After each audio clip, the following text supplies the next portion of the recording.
As the Right Honorable Prime Minister in the room, let's all stand up and welcome her. Right Honorable Prime Minister, you're welcome.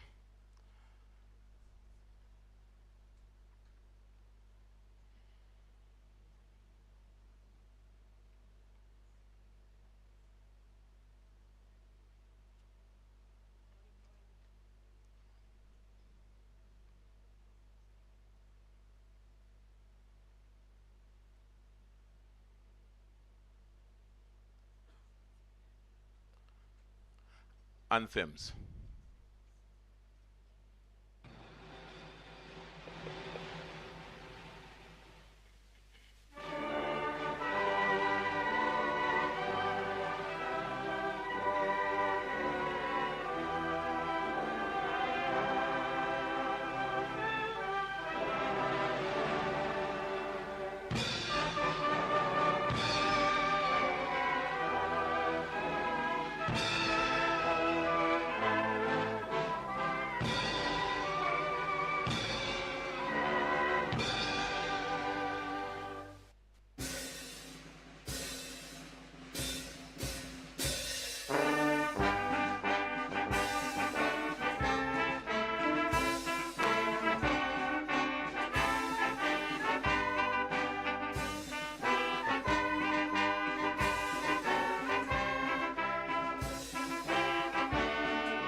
Let's remain standing for the prayer. May I invite Nasali Amina to come and pray for us.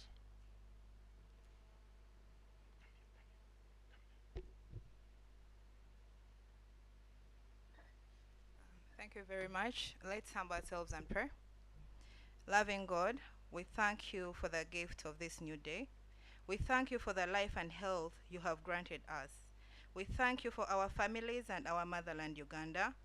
We thank you for entrusting us with the privilege to serve our country.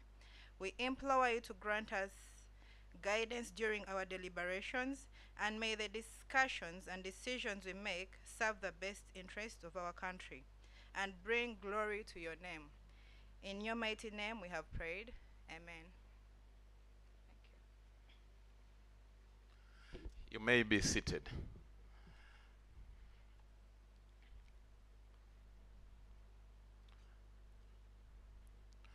Right Honorable Prime Minister, in your capacity as the chair of this joint steering committee and the co-chair, the resident coordinator of the United Nations in Uganda, Her Excellency Susan Namondo, the ministers present, heads of UN agencies, their excellencies, the ambassadors, PSs present, other senior government officials, civil society representatives, the private sector, ladies and gentlemen,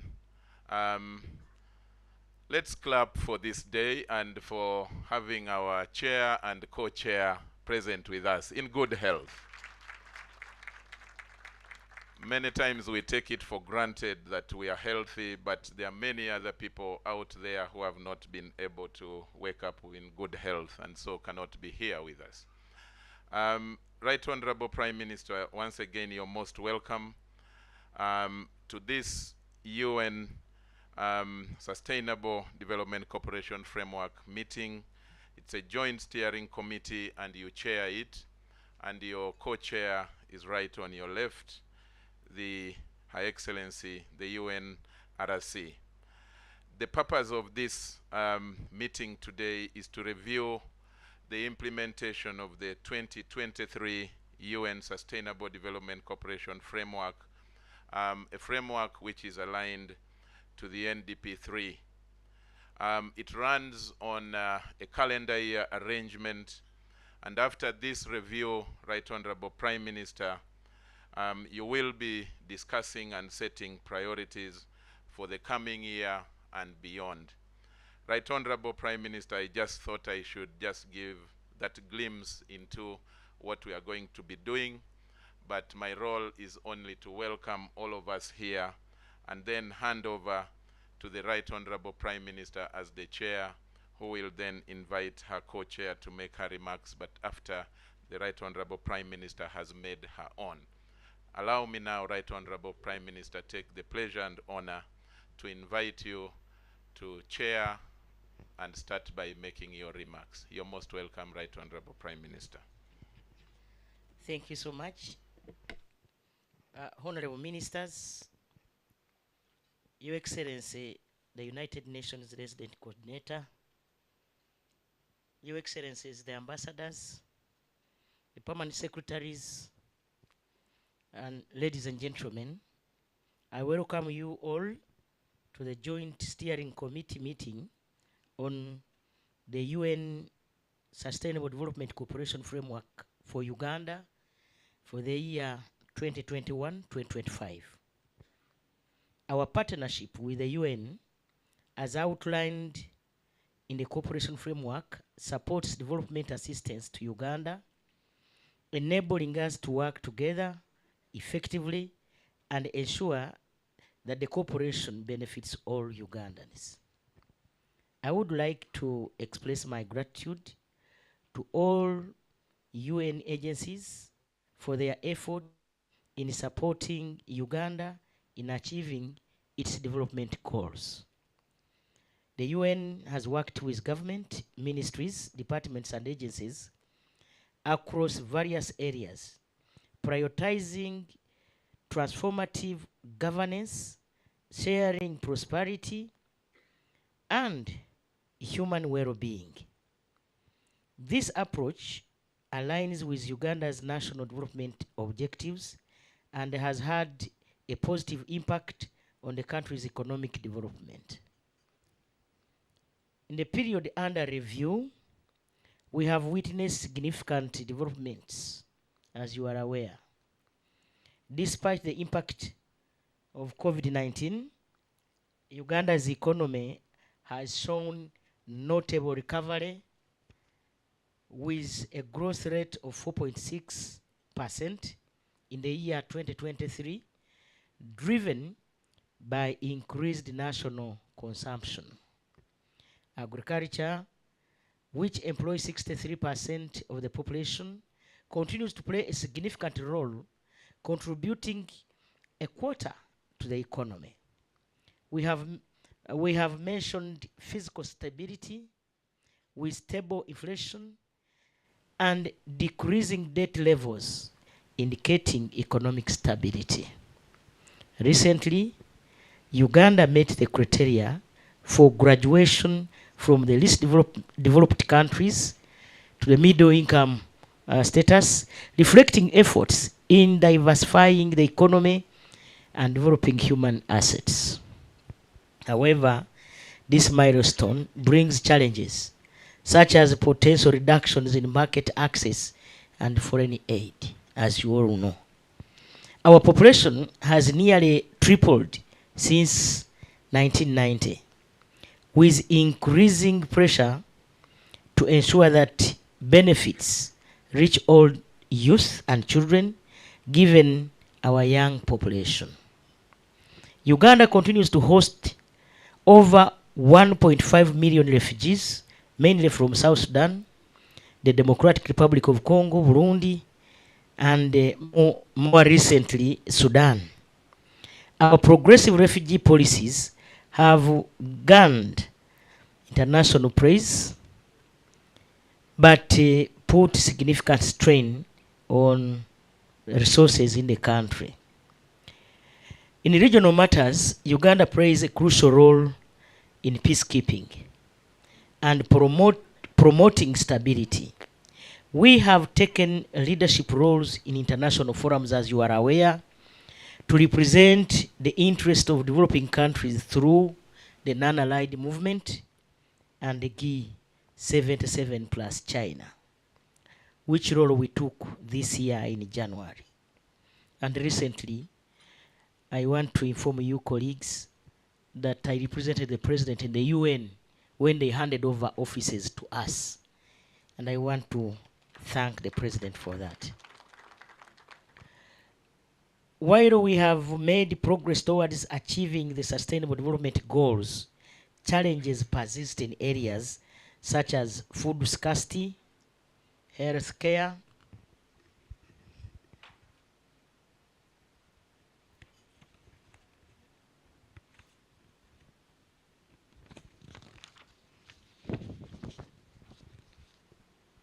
unemployment, and environmental sustainability. The Parish Development Model, initiated by His Excellency the President of the Republic of Uganda, Yoweri Kaguta Museveni, is a game changer as we work towards addressing all development challenges in the country comprehensively. The current cooperation framework is also nearing its end, and we have not met all the goals. We must work hard to achieve them for Uganda's continued economic growth and development. In the previous Joint Steering Committee meeting, which I chaired, we identified several challenges, including a data ecosystem that was not functioning optimally, funding constraints, a lack of sustainability measures in delivering results, unpredictable funding that was not sustainable for additional obligations, slow transition from a sector to a program-based approach, and constrained physical space, among others. These challenges have hindered the efficient realization of the set targets under the framework, and we are responsible for finding ways to address most of them. Additionally, the implementation of the third National Development Plan is nearing completion, and preparations for the fourth National Development Plan are underway. It is crucial to align the cooperation framework with the national development objectives outlined in the National Development Plan 4. This will help achieve the set objectives more efficiently and ensure a coordinated approach to addressing the country's main development challenges.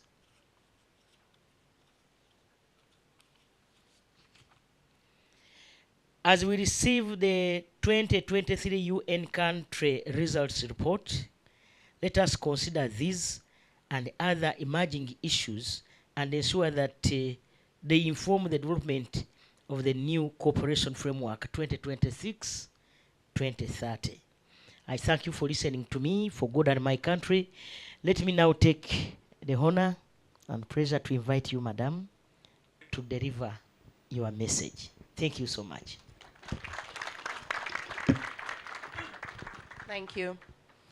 The Right Honorable Prime Minister, Your Excellencies, ambassadors, heads of a corporation in the room here with us, honorable ministers, representatives from civil society and private sector, and all development partners, UN family members, everybody in the room. Today, it is my honor to address this distinguished gathering on behalf of the United Nations system in Uganda. I extend my deepest gratitude to the Right Honorable Prime Minister and to all present for gathering here today.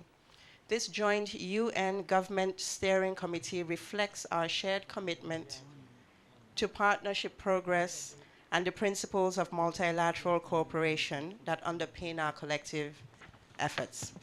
Our collaboration with the government of Uganda and multiple development actors has been critical in the implementation of the UN Sustainable Development Cooperation Framework 2021-2025, which is aligned to Uganda's Vision 2040 and the National Development Plan 3.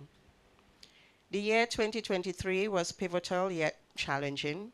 The global landscape remained dominated by economic uncertainties followed by the aftermath of COVID-19 and geopolitical tensions, particularly the impact of ongoing conflicts in Ukraine, and towards the end of the year, the eruption of war in Gaza.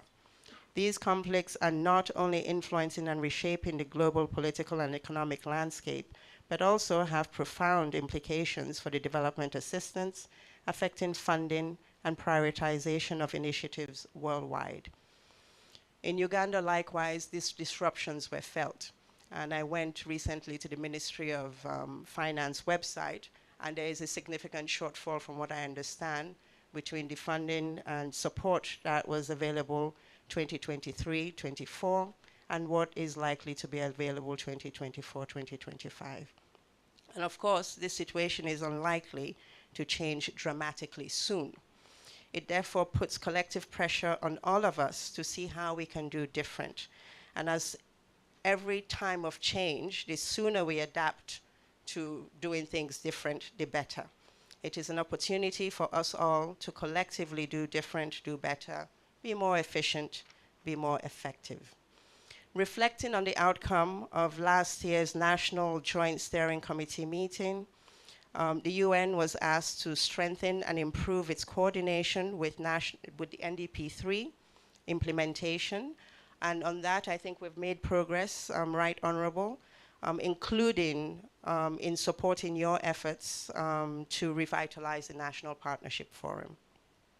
We were also asked to strengthen emergency response planning and preparedness, especially for climate shocks. We started by strengthening our own internal coordination first. We put in place a mechanism to bring the UN family together in emergency preparedness and response, and that is allowing us to now start better supporting collectively your efforts in the Office of the Prime Minister, and also to dialogue better with your team. For instance, this 2024, we have been looking at the government prepared a disaster preparedness and response plan last year, but this year is when we're gathering to see how we can substantively support on that plan. We were asked to do more on the environment and ecosystem in refugee hosting areas. There have been several initiatives in line with the cooperation framework, supporting resilience building in refugee response, including supporting refugee hosting communities. For example, there have been initiatives to support large-scale farming, market access, commercial tree planting by various UN agencies. On Karamoja, we were asked to adopt more sustainable approaches to development, including provision of tractors, construction of dams for water harvesting, for irrigation to Karamoja. The efforts largely remained in emergency mode, to be honest. What we did do was come closer together as a UN family, and more recently, we are beginning to see some shifts towards a more integrated development approach by the UN system in Karamoja. So hopefully by the next steering committee, there will be something to report on that. Today, our focus is not just to review our past year's work, but to strategically position ourselves for the future. The Joint Steering Committee is more than an oversight body. It could be a think tank, a brainstorming platform, and a strategic guide that steers the implementation of the cooperation framework. And of course, a new cooperation framework is just around the corner, expected to be finalized in the last quarter of next year. We have planned to show a video about 15 minutes long of the highlights of the collective achievements in 2023. And in the folders that I hope everybody has received, there should be an abridged version of the report. Some of you have seen the full report, but after this, on our website, there will be a link that takes you to the full report. Following this video, of course, there will be discussions where we will be asked questions, and the Prime Minister is the one leading us in sharing that. But I hope beyond the questions that will be generated from what you see on the video, that we'll also have more strategic discussions on alignment and prioritization, as already mentioned by the Right Honorable Prime Minister, but also on coordination and synergy, how to further be inclusive of our stakeholder engagement in our work, and also possibly advocacy areas for collective resource mobilization, etc. As we discuss, my colleagues and I are really keen to understand how you think we can better support Uganda's quest for socioeconomic transformation. And I hope we will collectively be inspired by the many challenges and opportunities before us to bring the substantive change for socioeconomic transformation. All resident UN agencies are present. As you would imagine, it was really difficult to manage the travel schedule. So a significant number of our reps are out on mission, but everybody is around a table and hidden somewhere in the room, but they are present in the room. Yeah, everybody will be introduced at some point. Okay, wonderful, thank you. And as we watch the video, a very small warning, we try to be creative, so it might look like me, it might sound like my voice, but it's not really my voice. It's AI generated. It's AI generated, but let's see, hopefully it's interesting. And I do look forward to a vibrant discussion at the end of it. Thank you very much.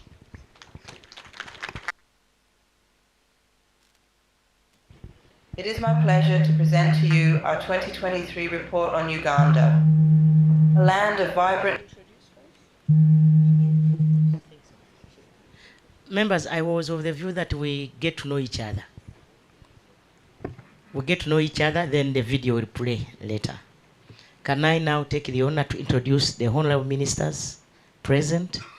We have Honorable Bwino Chakuraga, the Minister of State in charge of agriculture. Next is the Honorable Minister of State, Primary Health Care.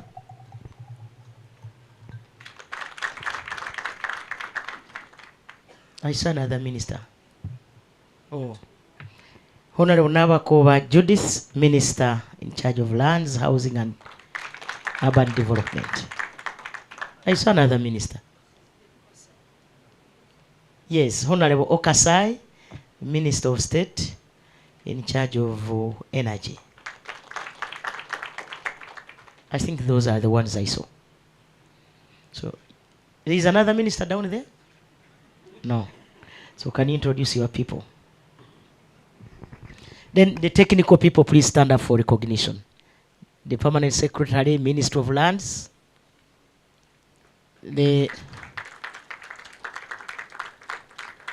Okay, there are many. Yes.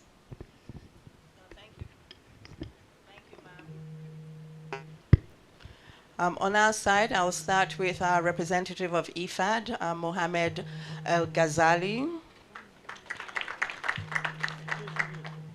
And next to him, we have the deputy representative of UNDP, Shilangatia. And moving down, we have the deputy representative AI, Evelyn. Now you're challenging me with last names. Maybe I'll just stop with first names. Evelyn. And next to her, we have the deputy representative of UNFPA, Daniel. Next to him, we have the chief technical officer and the person we see here of ILO, Stephen. Yeah. And we have the representative of UNODC, Sharon. We have the representative of World Food Program, Megag. Yes, he was telling me. And we have the representative of FAO, Antonio. We have the representative of IOM, Sanusi. And we have a chief officer standing in for Dr. Jonas, Dr. Suraj, WHO. And we have other of us scattered in the room, but I think these are the ones that are representing institutions. They're all sitting around the table. Who did I forget? So let all the UN family members please stand.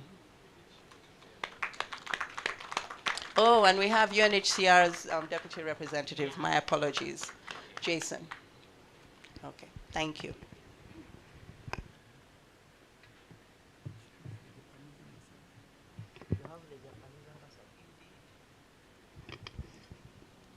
Perhaps Your Excellency, you would like to introduce yourself to the group.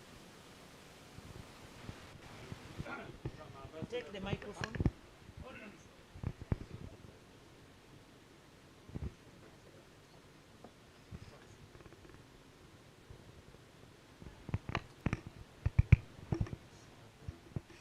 Honorable Prime Minister and Susan, and my colleagues, I'm a new ambassador from Japan, succeeded Fuku.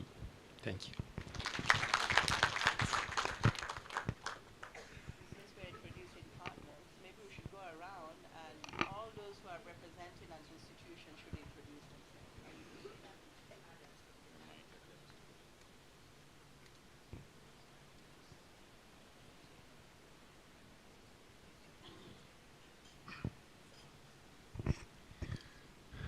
Good morning, Right Honourable Prime Minister Susan. My name is Adam Split. I'm Deputy Head of Mission for Denmark and Head of Cooperation for Danida. Honorable Prime Minister, good morning everyone. My name is Adam Kasai Rudebek, Deputy Head of Mission, Swedish Embassy. Perhaps our colleague from China also. Good morning, Right Honorable Prime Minister. Good morning, Susan, everybody. My name is Fan. I'm Deputy Head of Mission from Chinese Embassy. Thank you.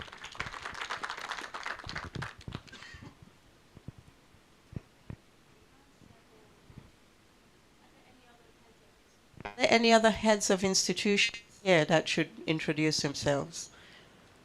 Because we also have a lot of civil society heads. It will be important for all of us to know institutions that are being represented. Good morning, Right Honorable Prime Minister and the Resident Coordinator for UN. My name is Xavier Ejoyi. I work with ActionAid as the Country Director. Good morning to you all. Juliet Akello is my name, and I work with the Uganda National NGO Forum. Thank you. Good morning, Right Honorable Prime Minister and Madam Susan. I'm Carol Namagembe. I'm the Deputy Executive Director for Civil Society Budget Advocacy Group. Good morning, Right Honorable Prime Minister and the Resident Coordinator. My name is Rita Achiro.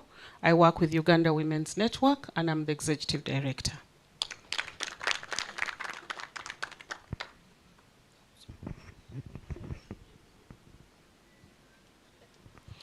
Good morning, Right Honorable Prime Minister and the RC. I am Anne Gamrorwa from Communication for Development Foundation Uganda, CDFU, and I'm the Executive Director.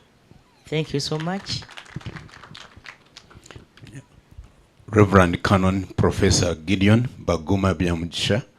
I represent people living with HIV of faith on the National Equity Plan to end HIV, malaria and TB.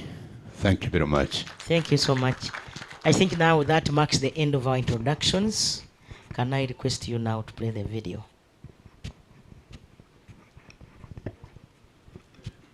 It is my pleasure to present to you our 2023 report on Uganda, a land of vibrant cultures, natural beauty,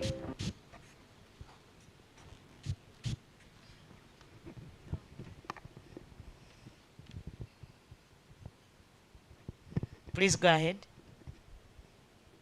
It is my pleasure to present to you our 2023 report on Uganda, a land of vibrant cultures, natural beauty, and resilient communities. Join us as we explore the UN contribution to Uganda's development over the last 12 months. This report is the outcome of our partnership with the Government of Uganda, civil society organizations, private sector, academia, and our bilateral and multilateral development partners. United Nations in Uganda comprises 29 entities and the Regional Service Center in Entebbe. The UN has over 3,000 committed men and women, most of whom are Ugandans, deployed in 17 duty stations across all 4 corners of the country. The UN country team ensured all its initiatives were aligned with Uganda's aspiration as articulated in the country's Vision 2040 and the 3rd National Development Plan.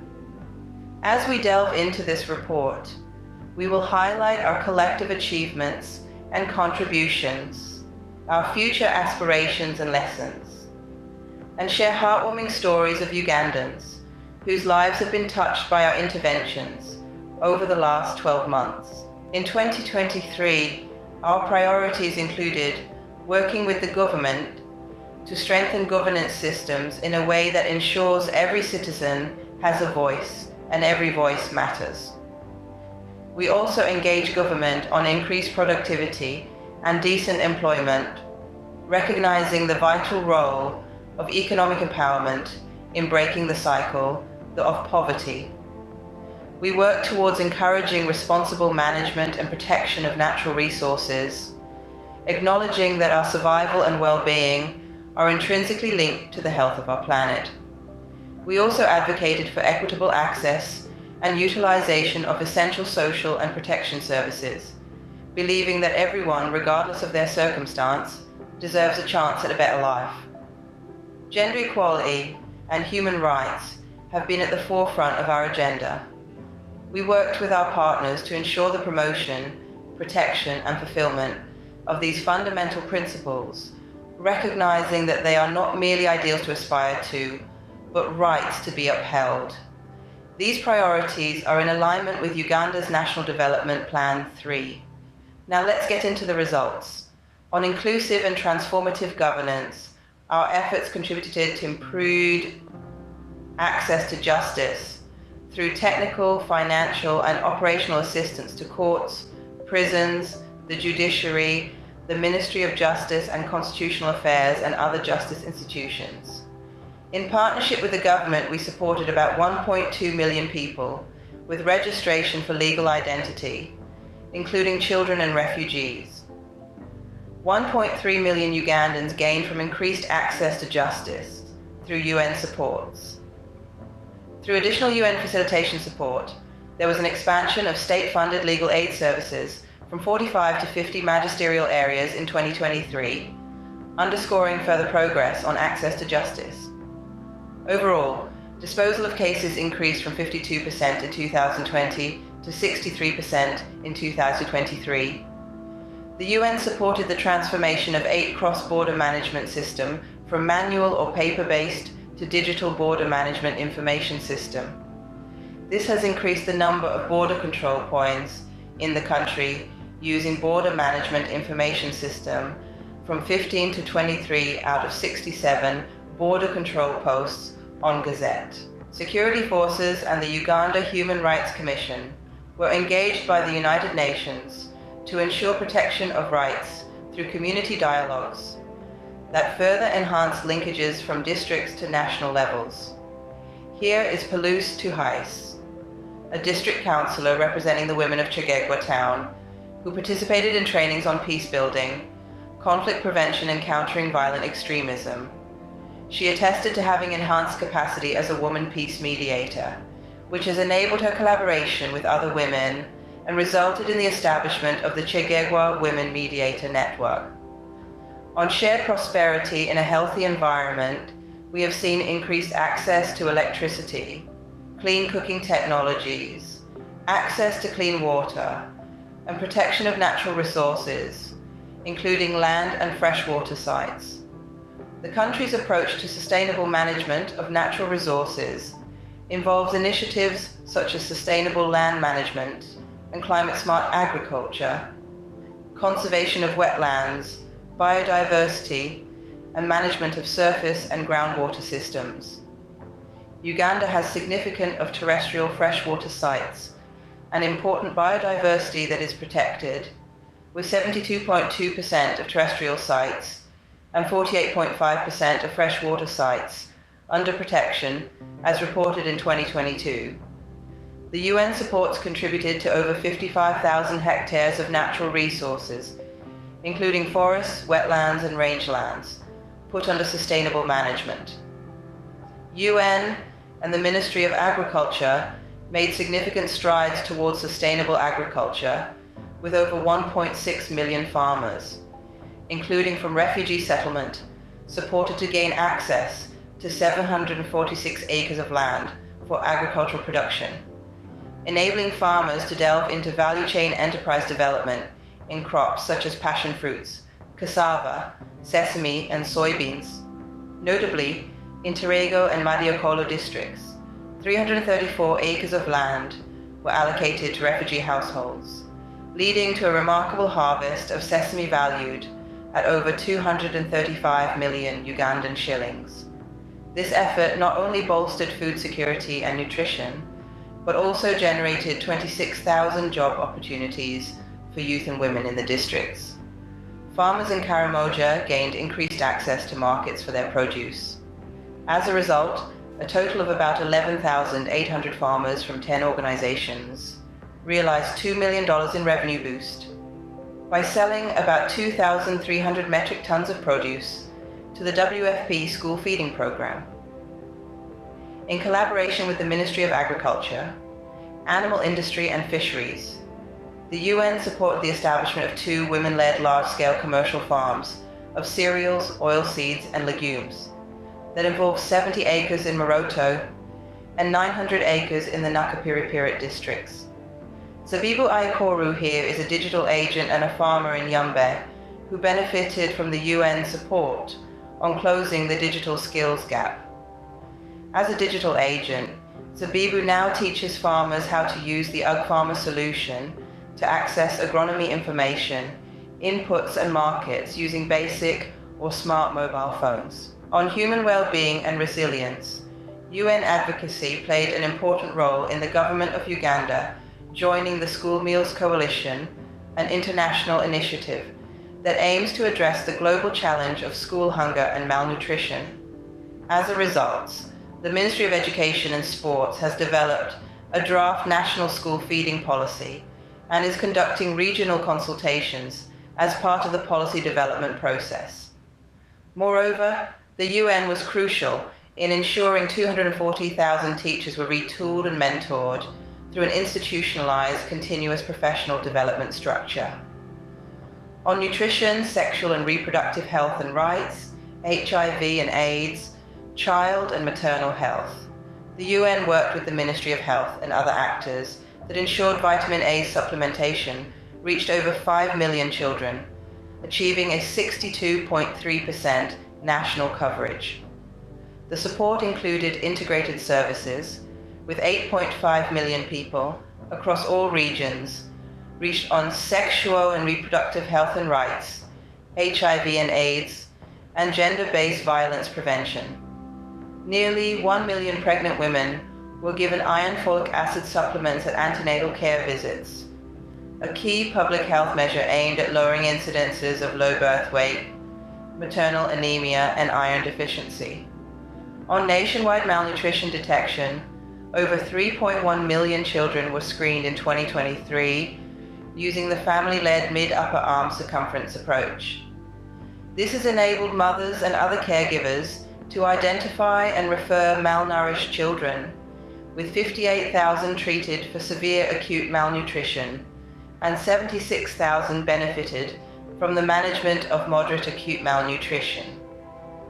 Working with national and local governments, the UN support reached about 1.4 million individuals, including children, adolescent girls, refugees and asylum seekers with food and cash transfers of approximately $44.2 million. On gender equality and women empowerment, religious and cultural institutions and leaders are demonstrating their commitments to gender equality and ending gender-based violence and other harmful practices. With UN supports, 458 communities made public declarations to end gender-based violence and harmful practices, including child marriage and female genital mutilation. Following the enactment of the Anti-Homosexuality Act of 2023, the United Nations initiated constructive dialogues with the government, civil society, religious and cultural leaders, and other stakeholders to safeguard the fundamental principles of non-discrimination and inclusion in Uganda. Efficiency gains through cost avoidance in our operations has been a priority since the UN reform in 2019. The implementation of our second-generation business operation strategy in 2023 resulted in about $1 million of cost avoidance. The UN in Uganda has 2 ongoing common premises, projects aimed at housing multiple UN entities in Mbuya and Nakasero. While the Mbuya project is close to completion, the Nakasero project was initiated this year. These moves will improve efficiency by further cutting down operation costs. While our journey has been marked by significant strides, it has not been without its trials. We have grappled with declining foreign aid impacting humanitarian and development interventions. This has been fueled by crises in Ukraine and Gaza. Unrest in neighboring countries continues to cause displacement and an influx of refugees to Uganda. There are coordination and collaboration challenges that continue to test our ambition to deliver as one. There are operational constraints linked to governance, health, education, food systems, justice, infrastructure, institutional resilience, sustainability of results, and climate-related hazards. These issues have not only tested our resolve, but also shaped our approach to sustainable development. These challenges further underscore the importance of flexibility and adaptability in our programs. On our priorities for 2024 and beyond, our vision is clear. We aim to amplify our efforts in creating a more sustainable, inclusive, and prosperous Uganda in line with the country's commitment to accelerating the SDGs in 2023. We are setting our sights on strengthening food systems, transforming education by improving the quality of education, reducing disparity in access, and promoting lifelong learning opportunities for all. We are committed to fostering an environment that promotes economic growth, jobs, and social protection. We aim to support initiatives that address climate change, biodiversity loss, pollution, and boost energy access and affordability. At the heart of our plans and goals is digital transformation and the use of innovative technologies and data-driven decision-making. By utilizing data, we aim to make informed decisions that align with the needs and aspirations of the people we serve.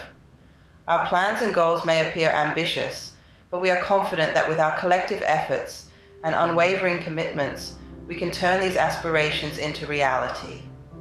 Looking beyond 2025, we will commence planning of the next cooperation framework, which will also be guided by the government priorities in the NDP4 and the Parish Development Model. The United Nations reaffirms its commitment to accompanying Uganda in this transformative journey that could propel the country to a new horizon by achieving its targets as defined in the NDP 3 and 4 and the Sustainable Development Goals.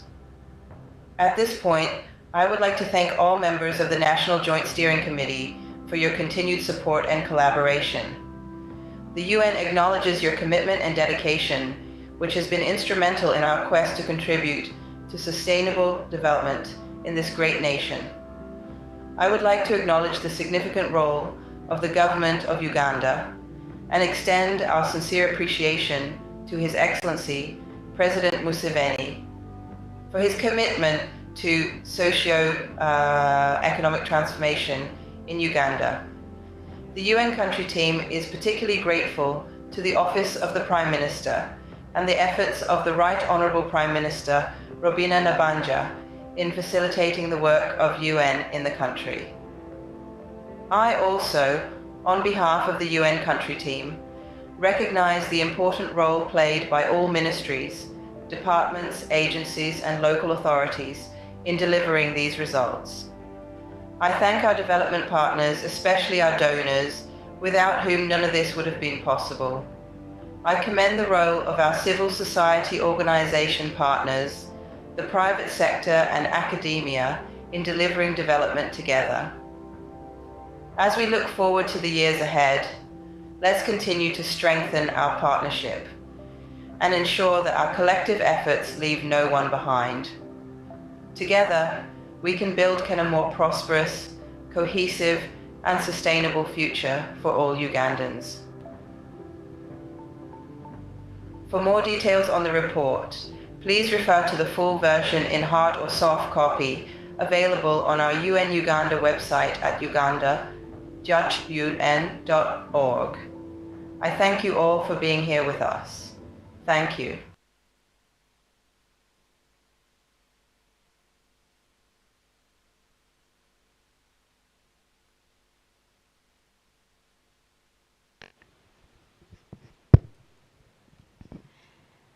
I refer you now to item number 4 on our agenda, plenary discussion and emerging issues. We believe you will make recommendations and then we come up with a way forward. The session is now open.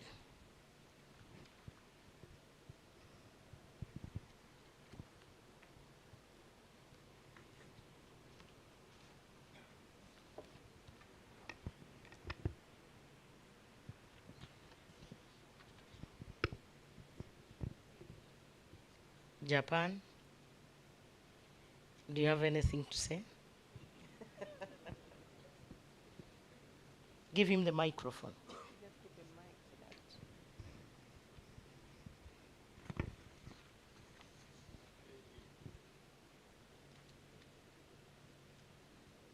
Switch it on. Thank you, Prime Minister. My government, with the agency of JICA, as a new ambassador, we will continue to help building Uganda in a new and more sustainable direction. Our assistance have 4 pillars in basics. One is the economic development, followed by agriculture sector. The third is health and education, capacity building, and the last is the northern part development. We see Uganda as a hub of this part of Africa.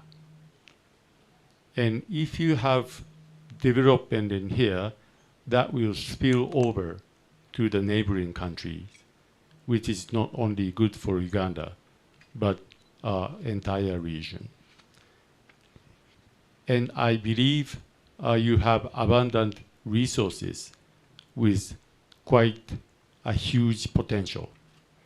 Not only natural resources, but also human resources, which will be a treasure for the next generations to come.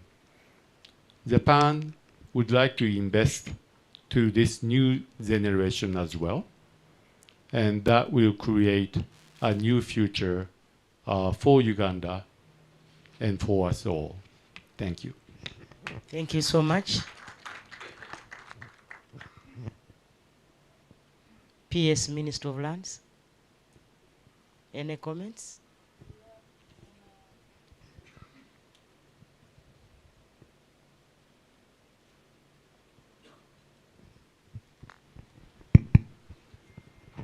Thank you very much. We want to appreciate the United Nations for that help they have been rendering us. And in our program of sustainable urban development, as Uganda urbanizes, we have some issues or challenges we have in urbanization. That is people moving from rural to urban areas and creating slums. And we hope we are going to discuss with the UN family and other development partners to address this issue of giving people decent housing in an organized manner. And we hope we are going, it is part of our NDP4 priority, and it will be supported. Thank you very much. Members, you can raise up your hand if you want to say anything. Yes.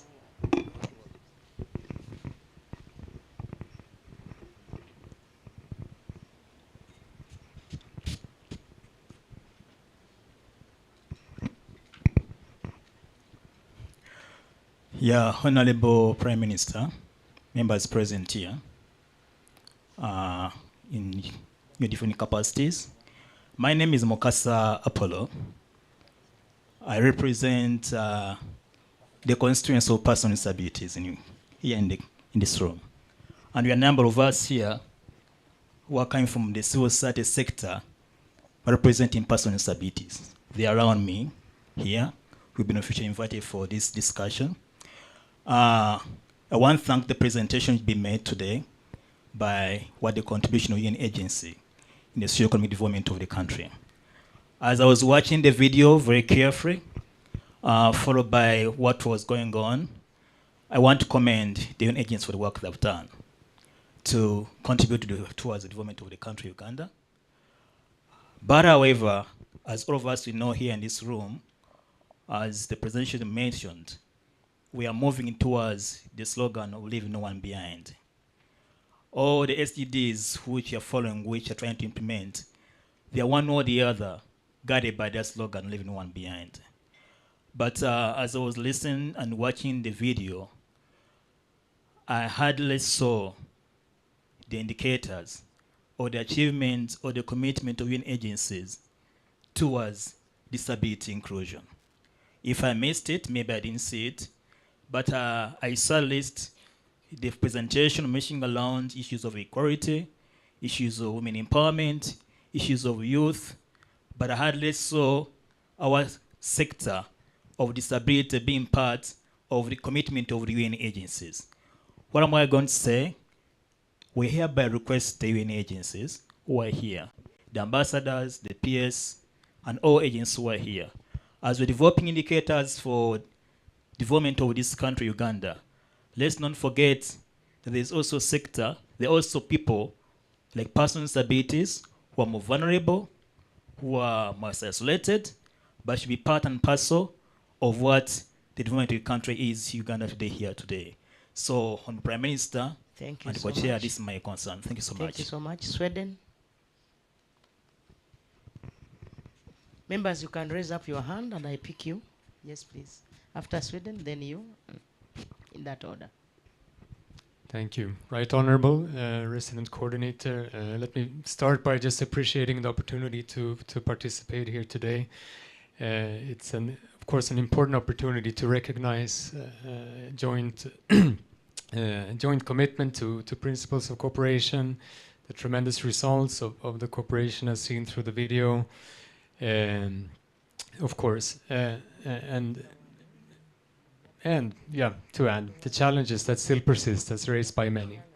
Sweden is, of course, proud to participate to many of these achievements that we have seen presented. We partner, as you know, with many of the UN agencies in this room and also CSO partners that participate in all of this collaboration. And I'd just like to add another example from this weekend where I participated in the celebration of the International Day of the Midwives, together with colleagues from Ministry of Health, UNFPA, of course, local government representatives, and last but not least, midwives from all over Uganda, which was another good example of how we join hands together to support the most vulnerable. So with those few words, let me just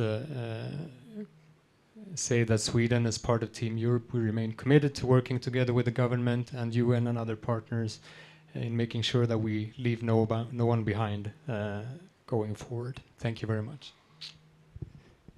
Yes, those I picked earlier. Yes, Madam.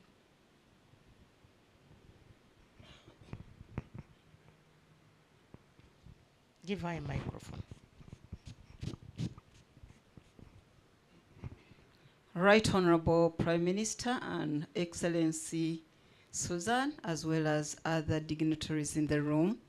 My name is Angela Nakafero. I serve as the Commissioner, Gender and Women Affairs, Minister of Gender, Labour, Social Development. I would like to thank the UN family for the contribution they've made towards Uganda's development. We are implementing quite a number of programs in collaboration and partnership with the UN family. Right Honorable Prime Minister, as we celebrate the achievements, we really celebrate efforts that have been able to contribute to development. Right Honorable Prime Minister, usually our biggest challenge is in terms of scaling up efforts and sustaining these efforts. In terms of sustainability, of course, the infrastructure development is very, very critical. Funding is critical, but rarely do we talk about positive change of our mindsets. Right Honorable Prime Minister, I would like to request that as we reflect on the achievements, we also pay particular attention to sustainability, but looking towards positive change of our mindsets, norms, and values, so that we can take advantage of the opportunities that these investments are making. Thank you very much. Next, behind you. Thank you very much, Right Honorable Minister. Thank you, the resident coordinator, for the excellent presentation, and your team. My request, Right Honorable Prime Minister, is that through you, government fast tracks the legal aid bill. As we might all be aware, access to justice, particularly for the most vulnerable people, women, girls, and persons with disability, are literally handled through support like UN agencies, through civil society, and that has created a lot of burden and also the challenges of sustainability. So I am requesting that through your office, you can engage the Minister of Justice and Constitutional Affairs together with Attorney General to fast track the legal aid bill. Thank you very much. Minister of Health. Minister of Health.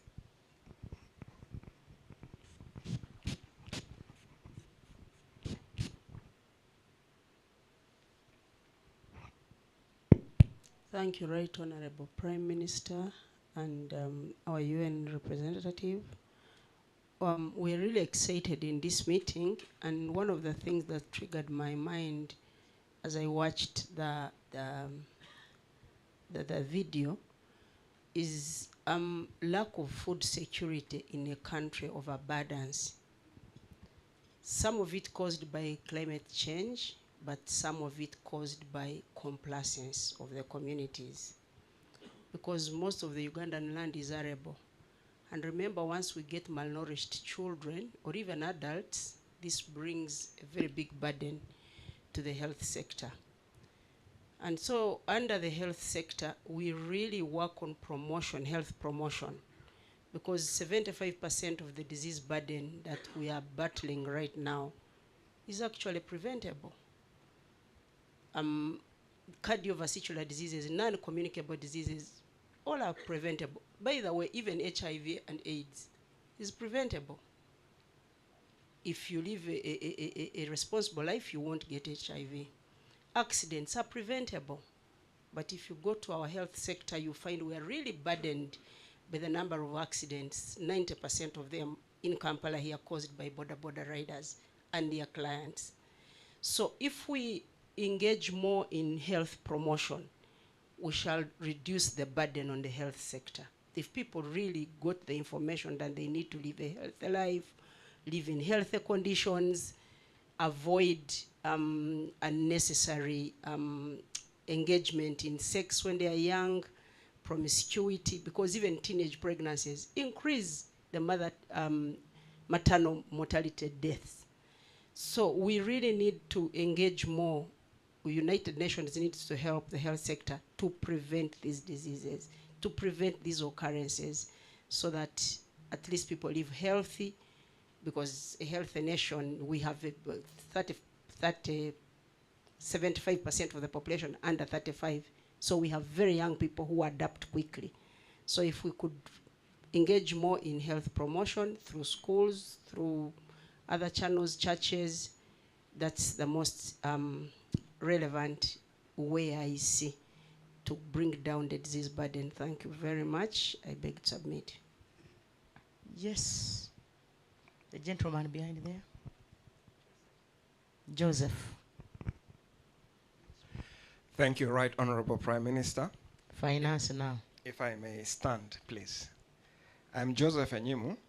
I serve as a Commissioner Economic Development Policy and Research. I bring you apologies from Honorable Matia. He's not able to be here today. He has a meeting with the Vice President. Honorable Prime Minister, as you are aware, Cabinet did approve the strategic direction for growing our economy tenfold. And that strategy has guided the formulation of NDP 4.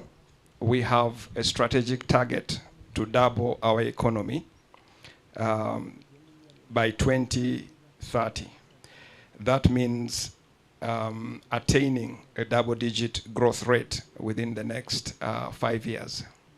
The priorities we've identified there are 4: agriculture or agro-industrial development, mineral-based development, tourism development, and lastly, science, technology, ICT, and innovation. The logic really behind this strategy is that Uganda has a traditional economy that we are going to continue to focus on, largely by way of value addition. But the country is also transitioning into building a qualitative economy, a knowledge economy. And so we are calling upon the UN to play the role of a strategic partner in this process, including the different entities within this framework, Right Honorable Prime Minister. Specifically, we are going to be requiring innovative financing. Under this strategy, we are not looking to the public sector as the main financing framework, but we are looking to the public sector, both national and international, to be able to deploy its meager resources to leverage private financing in the economy. And so we are aware that the UN has spearheaded a range of international financing frameworks as part of the Addis Ababa agreement that we have under the Sustainable Development Goals. We would like to see more of the climate finance available globally come to bear results in Uganda. We are aware that our development partners, especially from the north, have made some significant commitments that would like actualized. And we are counting on the technical expertise present in the different UN systems to be able to be deployed on that.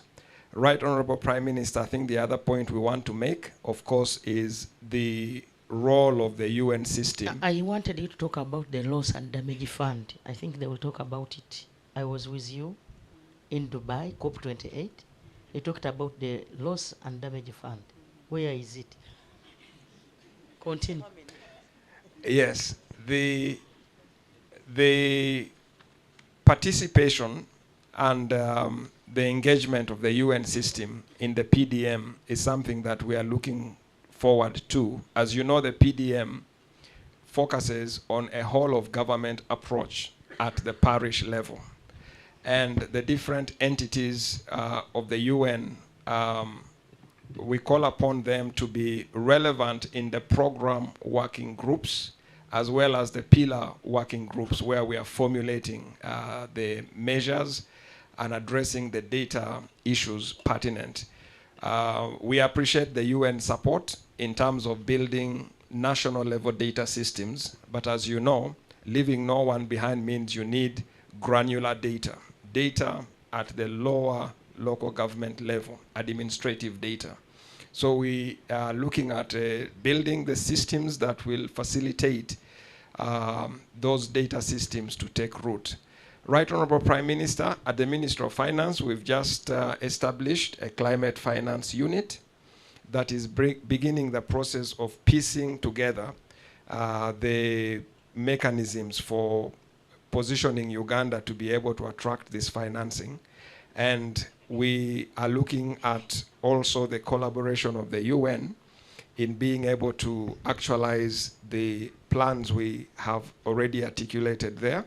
And so I will want to leave it at that for now, having set that big picture. I'm pleased to inform you, Right Honorable Prime Minister, that we've met the local government, the local development partner group, and we've taken them through the strategy for growing the economy tenfold. And we have an engagement also coming next week where we will go into the details of that. But we'd like the next cooperation framework to be very relevant in this agenda, and that's what we are looking forward to. Thank you very much. Thank you so much. Minister of Agriculture.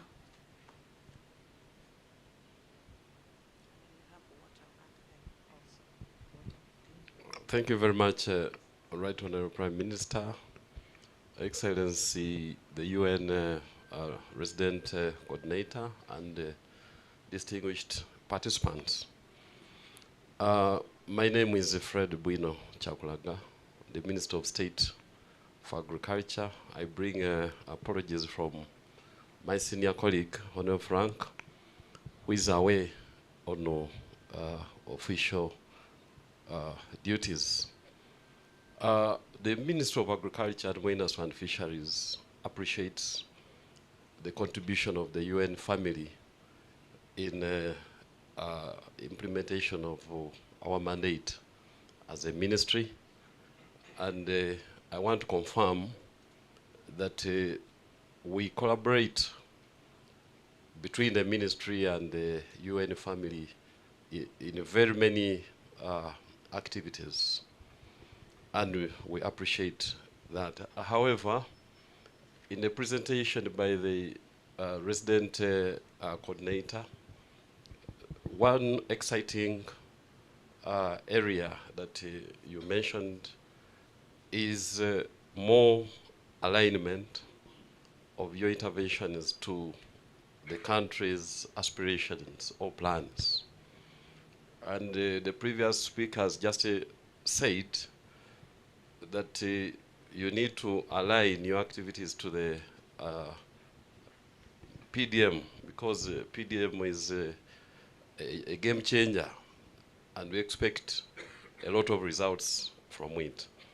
But I also wanted to make a proposal that as we run through the year, we need more interaction with the UN family, probably coordinated by the Right Honorable Prime Minister, so that we bring on board any new developments in our plans as a government. I'll give one example. Not long ago, the government took a decision to introduce a special PDM for Karamoja sub-region. And that was an emerging decision. So we need to interact more so that we bring such new and emerging decision from government to the UN family for better collaboration. I thank you. Thank you so much. Last year, I remember calling upon the UN family to join my office. You realize that we are losing lives once again. Recently, in Mount Elgon area, we lost 3 lives to landslides and mudslides. 4 lives in Bunyangabo recently and 3 in Kasese. The Office of the Prime Minister is looking forward to your support. Yes, government has initiated, together with the NGO from America. That NGO is called Give Directly.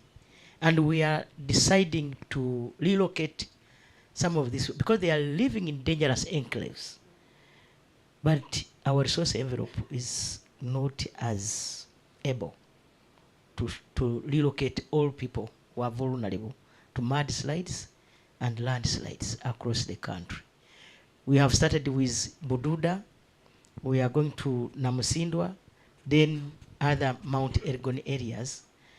But the resource envelope, we request for your support in this, because losing life at this era is something that is really not good. Next. Let me start with the other one behind. He has been putting up his hand. Then I will come to water in that order. Let me see. Okay, you raise up your hand so that I can pick you. 1 minute each. The young man behind, water, and then that lady, then the bishop, in that order. Then I'll pick another lot. And that will be the last lot. Mama Prime Minister of the Republic of Uganda, I salute you and all the protocol observed. I bring you greetings from Mr. Ben Kumumanya, the Permanent Secretary to the Ministry of Local Government, who is not able to be here. My name is Echoktangaza Benjamin, a senior legal researcher attached to Local Council's Development Department. I want to thank and welcome all the assistances and contributions the UN has made to Uganda. But Mama Prime Minister, I'm from the ministry that is a backbone to all the lives of Uganda and Ugandans, because it is in every part of Uganda, and that is the local government ministry. I pray that it becomes clear that we appreciate the contribution of UN, but also in the arena of its assistance in justice area. It's our supplication as the ministry that they can add more beef when it comes to induction of local leaders. Mama Prime Minister, you well know that a leader who does not know the way cannot lead the way. Inducting leaders when it is late, they cannot properly do the work. I pray that with the assistance of the UN, at least they are inducted first on when they are sworn in. Mama Prime Minister, I pray through you that the UN helps in reconcretizing the proper definition of some Uganda borders. I want to pray and report to you, Mama Prime Minister, that in Ryakarimira Town Council, Lubaya Sub-County, Kabale District, we have situations where when you open a door of one of the houses, the door lands in another country, and that is Rwanda. I want to bring to your attention that some of the corners of some houses are in another country. It's our supplication as the local government ministry that there be a proper definition of some Ugandan borders, including that one. It's also our supplication to you, Mama Prime Minister, that it becomes clear that in our local governments we have high albinism. And we pray that a research by UN be made on albinism and how products that help people living with albinism be reduced in cost. Thank you. We realize that sunscreen creams of the people living with albinism is high, and our people are not being able to access some of these products. And allow me to end, Mama Prime Minister, with the report detail of on the anti-gay law of Uganda. It is not a mistake that for God and my country is our motto. And all through our inductions in our local governments, it has been clear, whether of any faith in Uganda, that a man who lies down with a fellow man as he would lie with a woman, commits an abomination and brings a curse on his family. Leviticus 20:13. I submit. Thank you so much. Water.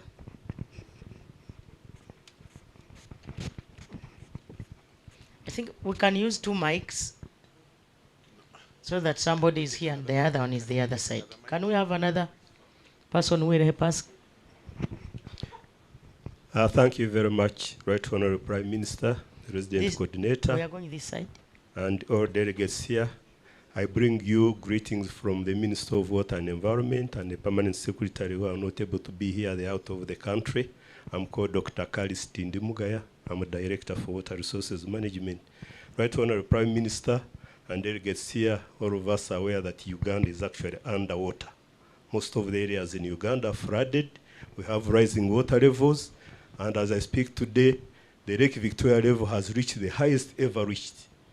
And we're expecting more water to come from actual surrounding areas. 69% of water we have in Uganda comes from outside our borders. So we are actually under pressure. And this is caused by a number of things. Climate change is one of them, environmental degradation, and also poor waste management. Many of our drainage channels are actually clogged and the water cannot flow.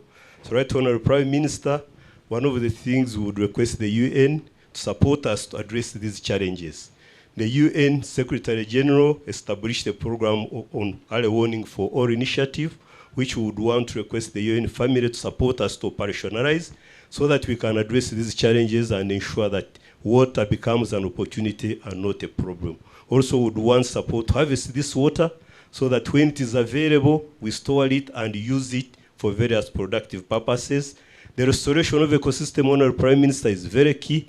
And His Excellency is very, very clear on the need to protect wetlands and forests and river banks. Would like to appeal to the UN family. They have been supporting us, but we need to do more so that we can help this country address these challenges. Of course, issues of water and sanitation for drinking in rural and urban areas remain a priority, and also, of course, constructing dams and valley tanks. Right Honorable Prime Minister, I would like I want you to talk about irrigation. Yes, Right Honorable. Because now we have abundant water. It in just a short time we shall not have it, and we shall lack food. Right Honorable Prime Minister, you are very right, because climate change is causing problems. We now have increased incidences of drought. Rainfall patterns are changing. We need to invest in irrigation. We can no longer depend on rain-fed agriculture, and that's why we need to harvest this water so that it is available for use during the dry season. Right now, the water is running away. A lot of this water is actually going to the Mediterranean Sea, and during the dry season, we'll be looking for it. So water harvesting is a priority so that we can have strategic reservoirs in various locations of the country and ensure that water actually contributes to hydropower generation, irrigation, drinking industry, and many other activities. Right Honorable Prime Minister, I would like to recommend that the UN family helps us to mainstream issues of climate change and environment protection in all development programs. Right now, we have paid lip service to environmental protection and climate change. Adaptation is a priority for the country. We cannot progress without taking action. Right Honorable Prime Minister, I talked about loss and damage fund. It is still on paper. It is not yet operationalized. We would want to appeal to the UN family to actually make it a reality. Accessing climate financing is the problem. If you can help us to access funds, you basically take not less than 2 years to get money from climate financing window. And you have to burn candles to get this money. So if you can help us streamline this process, I think we would be happy. Then, of course, help to design integrated programs. Right Honorable Prime Minister, I think we have remained operating in silos. We need really to get government machinery to work together. And Right Honorable Prime Minister, I think you need to get a whip. And whip us so that we work together. I think we duplicate a lot. We don't leverage on available capacities and resources. And we would want to appeal to the UN family to support us. Get international best practice and get all these government agencies actually design programs where we have components that enable us to work together. And finally, we have plans, and many of our plans are not implemented. Right Honorable Prime Minister. I also want to appeal to you, especially you, the Minister of Water. Yes, Right Honorable Prime Minister. Remember, I've always struggled with you and the Minister of Agriculture to work together to construct dams in Karamoja You are working in silos, you yourselves. Right Honorable Prince, I request that you whip us to I do will it. whip- I will think whip we you. need to do it. Whip us. I'm part of a committee, Honorable Prime Minister, you set up to do that, chaired by your ministry. I was talking to colleagues. We really need to be whipped. And I would request that you whip us so that we do what the country needs. Finally, Right Honorable Prime Minister, we feel that collaboration across the board. I think we can take advantage of what is available in the civil society and the private sector, but the collaboration efforts tend really to not to come out strongly. And if the UN family can help us and the partners, I think this country can do more than we are doing currently. Thank you very much. Thank you so much, members. He's one of the culprits, the Ministry of Water. There is a tendency of my ministries protecting their own plates like this. So you have a point. I think now we are ready to move. Next. Right Honorable Prime Minister and your Deputy Chair, I want to congratulate you and through you, His Excellency, for Uganda being the chair of both the NAM and the G77 plus China. Thank you. I also want to thank the UN family for the effort they have put in making sure that they help Uganda achieve the 3 zeros by 2030. 0 HIV, new infections, 0 malaria, and 0 TB, plus what my Honorable Minister of Health has said, that most of the things are preventable. My point here is to congratulate you for having worked with the faith sector, because I saw the 3 brains we have in the faith sector in a photograph there. And I want to encourage you that we have a low-lying fruit for equitable, holistic, and sustainable development in Uganda. And that's the faith sector. That 99.95% of Ugandans belong to one faith or the other. What is lacking is a framework that helps us to deliver equitable, inclusive, and sustainable growth and development. So I am requesting all your team here to see whether our committee, the National Equity Plan, can work with your office and the UN family to mobilize the faith sector to have a theological framework to drive equity growth. When we talk of inclusive, no one should be left behind, and then people are talking different things. Maybe we need a theological framework, because others, it will help us to make sure that what we are looking for at parish level, that no one is left behind. What are the religious leaders saying? Are they all speaking the same language? What are we saying in prayer, in praises, in worship? Are we talking about the same language? His Excellency has 2 things that could be very attractive to religious leaders. One is the quotation he says in Matthew that says, let your light shine so in front of people so that they praise God. Can we hold each other's faith communities accountable on how we are showing love equitably around issues of health? Then the second one is the Wandugu theology, which His Excellency wants to see applied in strategic security and health. Can we also apply that? I would be willing to work with you, Right Honorable Minister, to spearhead the theological ethical framework. I direct my people to get in touch with you so we can work together. Thank you very much. Next. Somebody there. There is a lady I had picked, yes. Me. Thank you very much, Right Honorable Prime Minister. My name is Cheptoek Betty. I'm the Executive Director of Show Abilities Uganda, which is the umbrella organization of youth with different disability categories in Uganda. I have 3 issues, Right Honorable, to present, and one is the issue of sexual reproductive health and rights for young people with disabilities, and especially the young girls with disabilities. I would like to share that here young people with disabilities are facing a lot of challenges related to forced sterilization.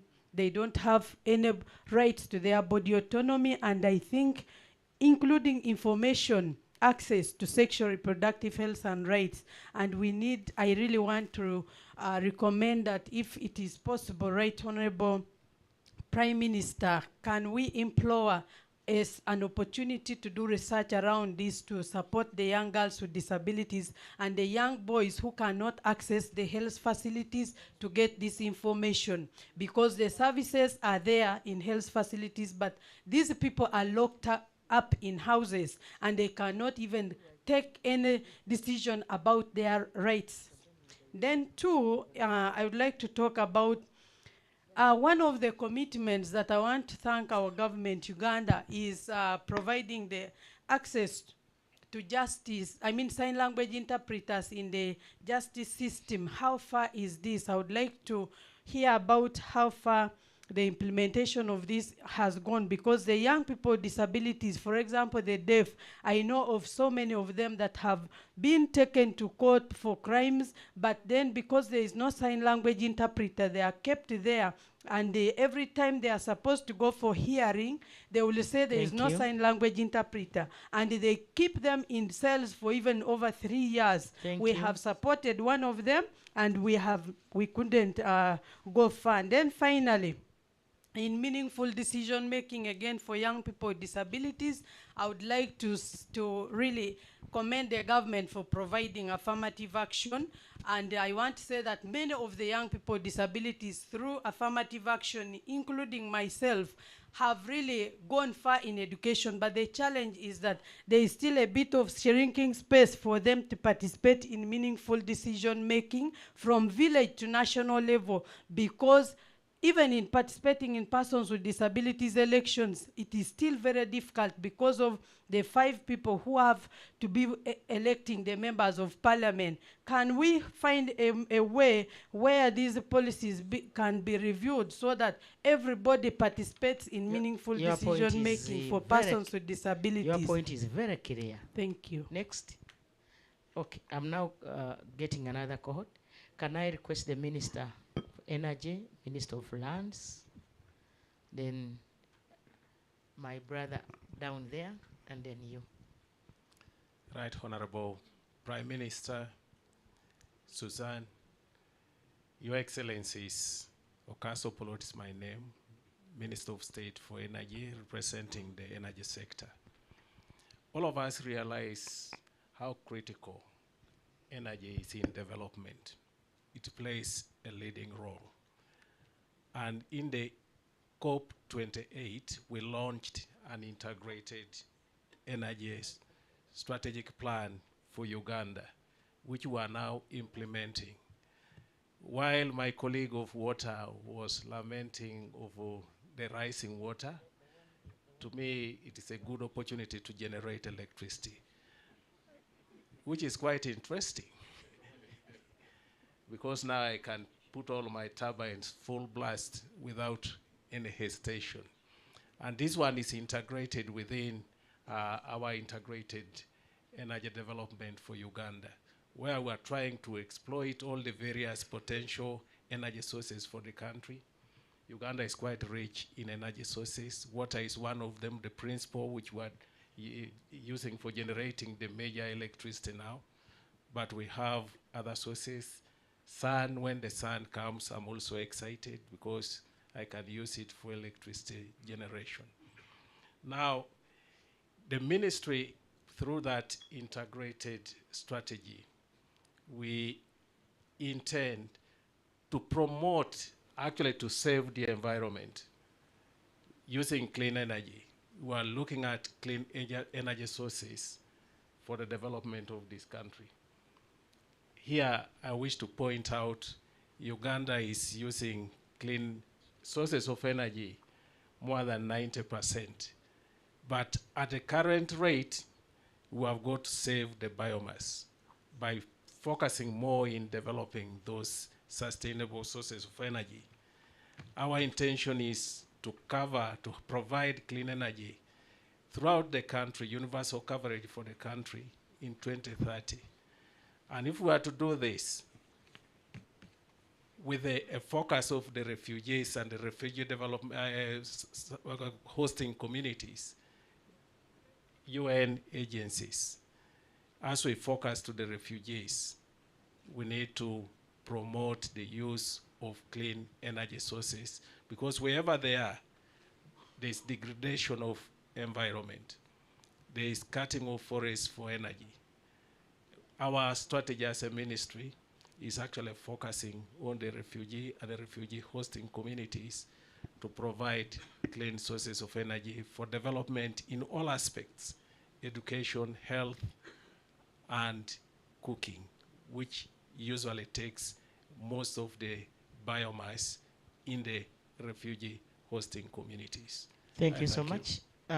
Colleagues, let me inform you that we were joined by Honorable Lydia Wanyoto.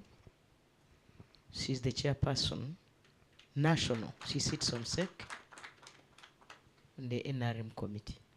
Thank you so much. Thank you, Right Honorable Prime Minister and Madam Susan, Your Excellencies and colleagues. I'll talk briefly about what we are doing.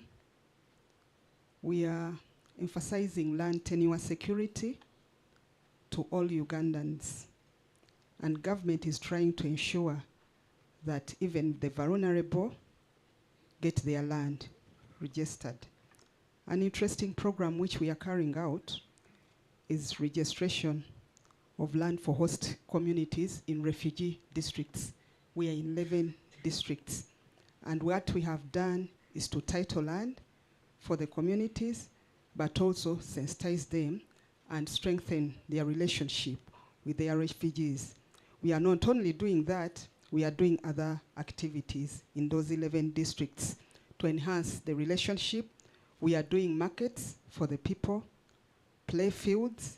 Then we have resource centers, and these facilities, we encourage the refugees to share them with the host communities.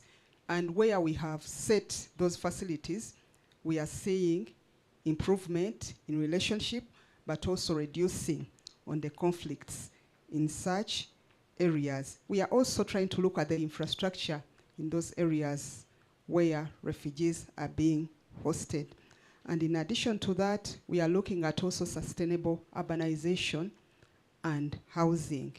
And we want to make it a priority in the next NDP program, but we want urbanization to be very strong on the agenda, especially as we lobby for funds, because you realize that our secondary cities may lack the adequate funds to run effectively as desired. But we hope that if we can draw up a program and work probably maybe with UN to enhance capacity of our staff to be in position to write proposals that can attract funding. Because if we are looking at climate financing, we are looking at greening of our areas, but also adaptation. We are looking at also titling and protecting the natural resources, talk about the forests, the wetlands, our lakes. We want them to be systematic but also known. And if their coordinates are picked, we put them in our land information system such that nobody can in future title or access such areas.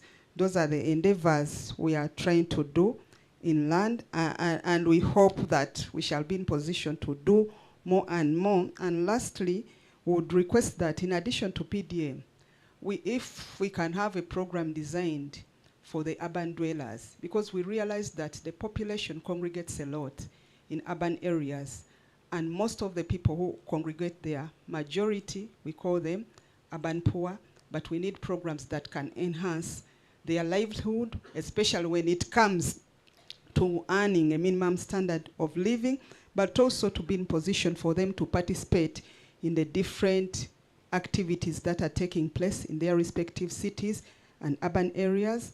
Lastly, Cabinet launched a National Physical Development Plan, the first of its kind in Uganda, and it is now available. And this one is going even to give us more direction in the different areas, because different zones are going to be demarcated. Soil testing will be done, and in case investors want to come to Uganda, they can be guided depending on our National Fiscal Development Plan, because it is the framework for planning, but also for guiding land use in the country. Thank you. Yes, World Vision.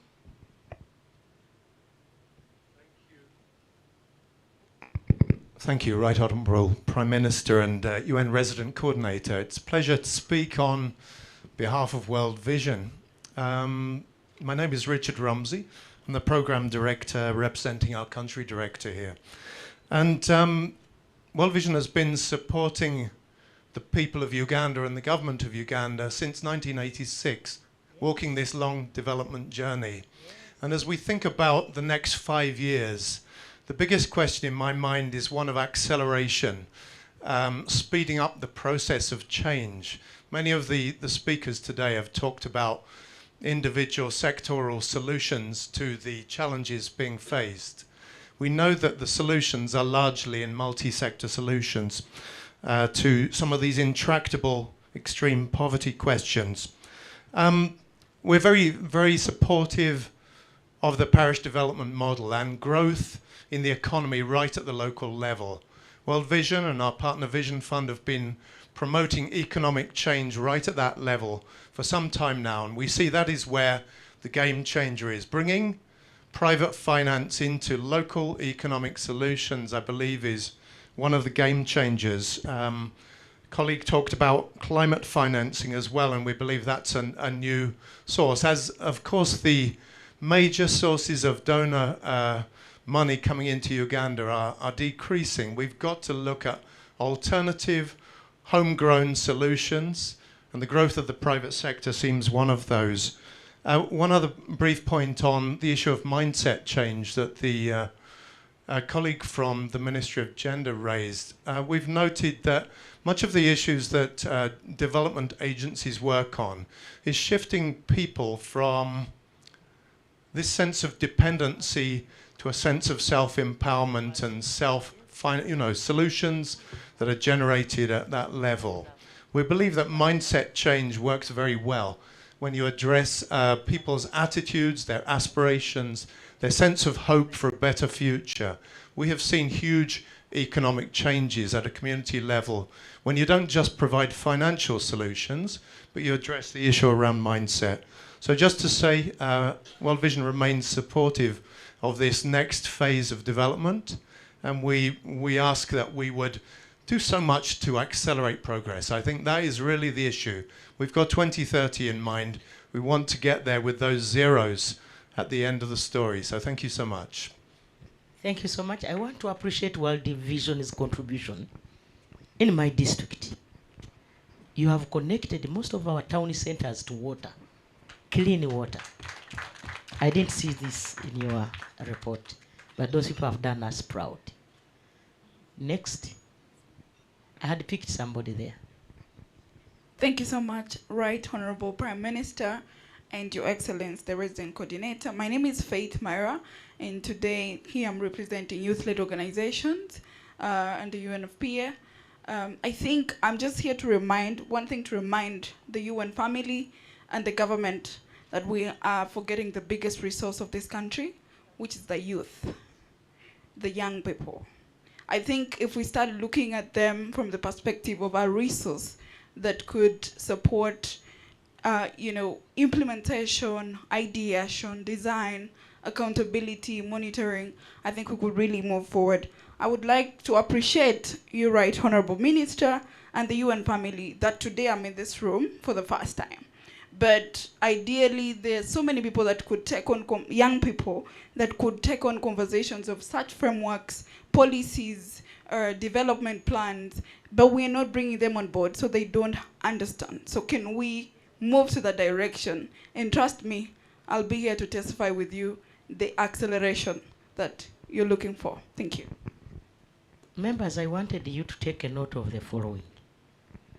As you realize, like the director in the Ministry of Water said, or talked, and said, most of our roads now are cut off because of floods, because of climate change, isn't it? And we used money borrowed to work on these roads. Now we shall need more money to work on the same. The other day when we had a meeting in the UN, we talked about how we can start the process so that these multi-billion money lenders or multi-billion companies can look at a way of cancelling some of these loans. Because now we need money to work on Karuma, we need money to work on these flood-affected areas. We need also to start thinking about cancelling debts for African countries. Not only Uganda, but African countries. What is happening in Uganda is happening in Kenya. It's happening everywhere. And we use the borrowed money to work on these roads. We have not yet paid. Some of them are accumulating interests. And so we need to start that conversation when it comes to our next agenda. Next. Yes.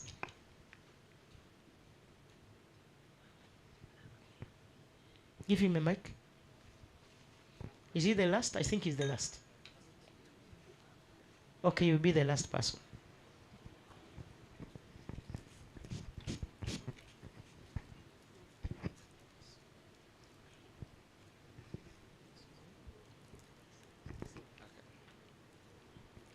Thank you, Right Honorable Prime Minister.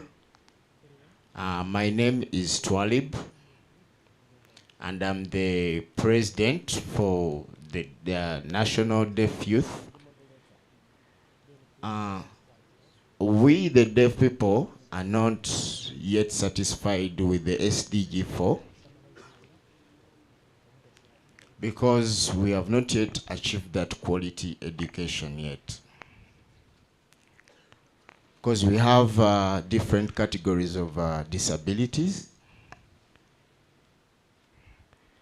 And when you look at all of them, we realize that the deaf have the lowest level of education because, generally speaking, in Uganda, we only have 2 secondary schools. The first one is in Wakiso, and another one that is in Mbale in the eastern region.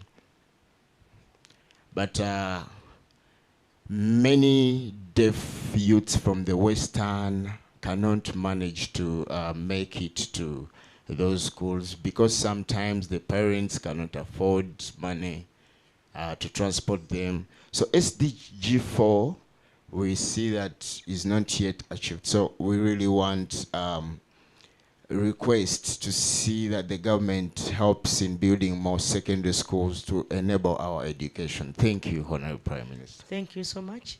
Next. Thank you, Right Honorable Prime Minister, and all honorable ministers, and Her Excellency, the resident coordinator of the UN. My name is Cyprian Chilanyang. I am the Commissioner in charge of Policy and Planning from the Ministry of Local Government. And I would like to talk about 3 things. Knowing that the mandate of the Ministry of Local Government is to supervise local governments. One of the things that we are doing is the local government revenue mobilization strategy. As you know, about less than 15% of the budget actually goes to the local governments. And yet, these are the local governments that are actually providing services to the communities. The more we increase the funds available to the local governments, the better and the more services that our communities are going to receive. So in February this year, we launched the local government revenue mobilization strategy. And my request is if we could kindly include the implementation of this strategy in this framework that we're discussing today. It would be a big support to the community. The second point, Right Honorable Prime Minister, is on the issue of alignment of PDM to the framework that we're discussing and going forward for the next framework. The Ministry of Local Government is actually government has made a good amount of success in PDM, and it's being led by the Ministry of Local Government. And we are available. Would like to look forward for engagements where we can share and be able to to put it together with the UN bodies. Lastly, Honorable Prime Minister, I'm going to talk about the smart cities. We have 10 cities were started, and now we have another 5 starting 1st July 2025. And the issue we are asking is, how can we include the issue of physical plans for the local governments, for the cities? Also, the issue of waste management, which is becoming a big problem because of rural-urban migration that comes with the cities. These are my issues. Thank you, Right Honorable Prime Minister. Thank you so much. Can I now request you to join me to thank all those who have really made it, or who have given the contributions. Now, let's go to our item number 6. That is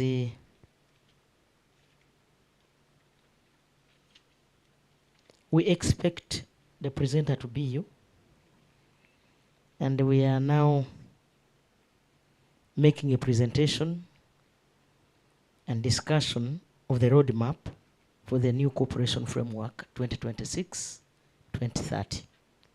And you are the presenter, madam. Join me to welcome her to give us her presentation. No, thank you very much, and thanks to all those who made comments. I know we haven't substantively discussed them, but I think we'll find opportunities going forward. I will present only 2 slides here. Can we move to the second? So we're about to enter into the sunset years of our cooperation framework, just like the National Development Plan 3 is about to be retired for a new one. By design, our cooperation framework is always designed to be about 6 to 8 months after the National Development Plan to ensure that we really align to that plan. So in terms of what we're looking at, all of these steps, we expect to complete them by July 2025. But the 2 key ones for this year is the evaluation of the current cooperation framework. For that, of course, the standard procedure is to have a national steering committee that makes sure that they give guidance on that. And of course, there will be key members from the Office of the Prime Minister, Ministry of Finance, and others who are part of that exercise. I guess we will launch soon. But the hope is that by October of this year, we actually have an evaluation that can inform also us as we move towards the next cooperation framework. And then the other key activity will be a common country analysis, and it's this analysis that also supports the UN in terms of justifying what it is, the support that it is doing in country. So a lot of what, and then of course next we start going into the framework design, et cetera, et cetera, et cetera. So a lot of the points that came here, and I'm looking at you specifically, Commissioner Joseph, and others, is in the various discussions how to make sure that indeed in the design and looking at where we are going, we are truly aligned. Yeah, that's the space where we need to be. Is whipped the word? Is there a better word than whip? That we need to be shepherded into the right areas. And of course, these things are always discussions between what the capacity to do is and what the need is. Because we can only engage in those areas that truly we can demonstrate that we have the capacity substantively to contribute. So let's just move on and skip the next couple of slides. This is just showing you the milestones. Next. Next. I think this evaluation is hugely important. So for government colleagues, please, really engage with us on it. A lot of times, it is not the what that's the issue, it's the how we do things. how do we work? What are the spaces within which we actually partner with the government? Where do we actually sit down together? Where do we actually make sure that this alignment is taking place? We had program working groups. They're beginning to take off now. I assume that will be the space. We had results groups in the UN, but it wasn't always clear how the government was accompanying us in those results groups. So I believe really when we look at evaluations, the how part of how the work was being done, I think it's important. And I'm really looking to the room to make sure that we find ways of you being part of this learning process with us. Next. Next. So as for the National Development Plan and our cooperation framework, the next one, they are very important documents because they will take us to 2030. These are and 2030 is the collective scorecard that all of us have to show how we have worked towards these development goals that we all commonly agreed on, so to speak. So they're really important, they're really strategic, and it really is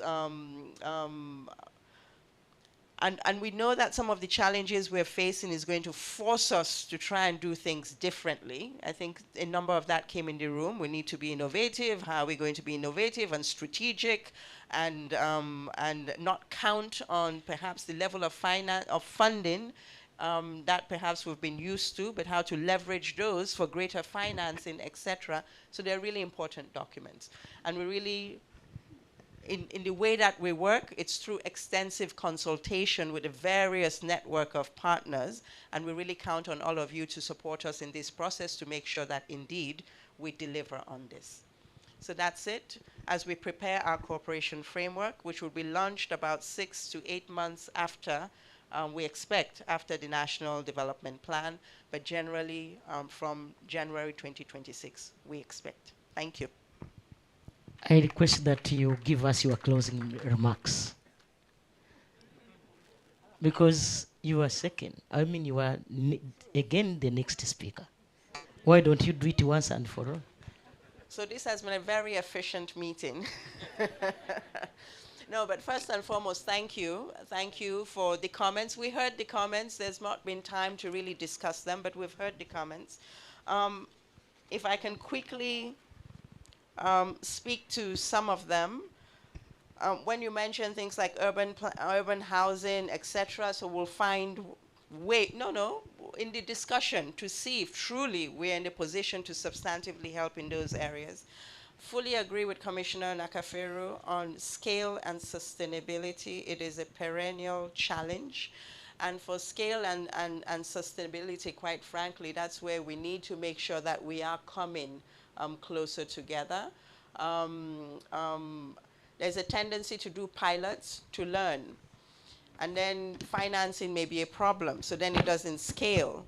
But I think we need to sit down and look among all that which we have done already and what absolutely needs to be scaled up and run after the financing to scale those things up. I fully agree.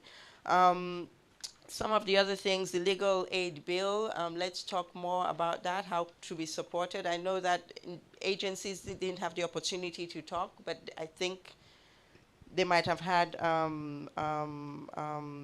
comments there. I think I've already talked about the tenfold growth, really pushing us, saying how can you support this agenda, really pushing us. It's in the development of this cooperation process that we can have that conversation and see how we can truly be helpful. I think on PDM, I think we've also noted that PDM is important to Uganda. It's important that we find ways of supporting PDM credibly.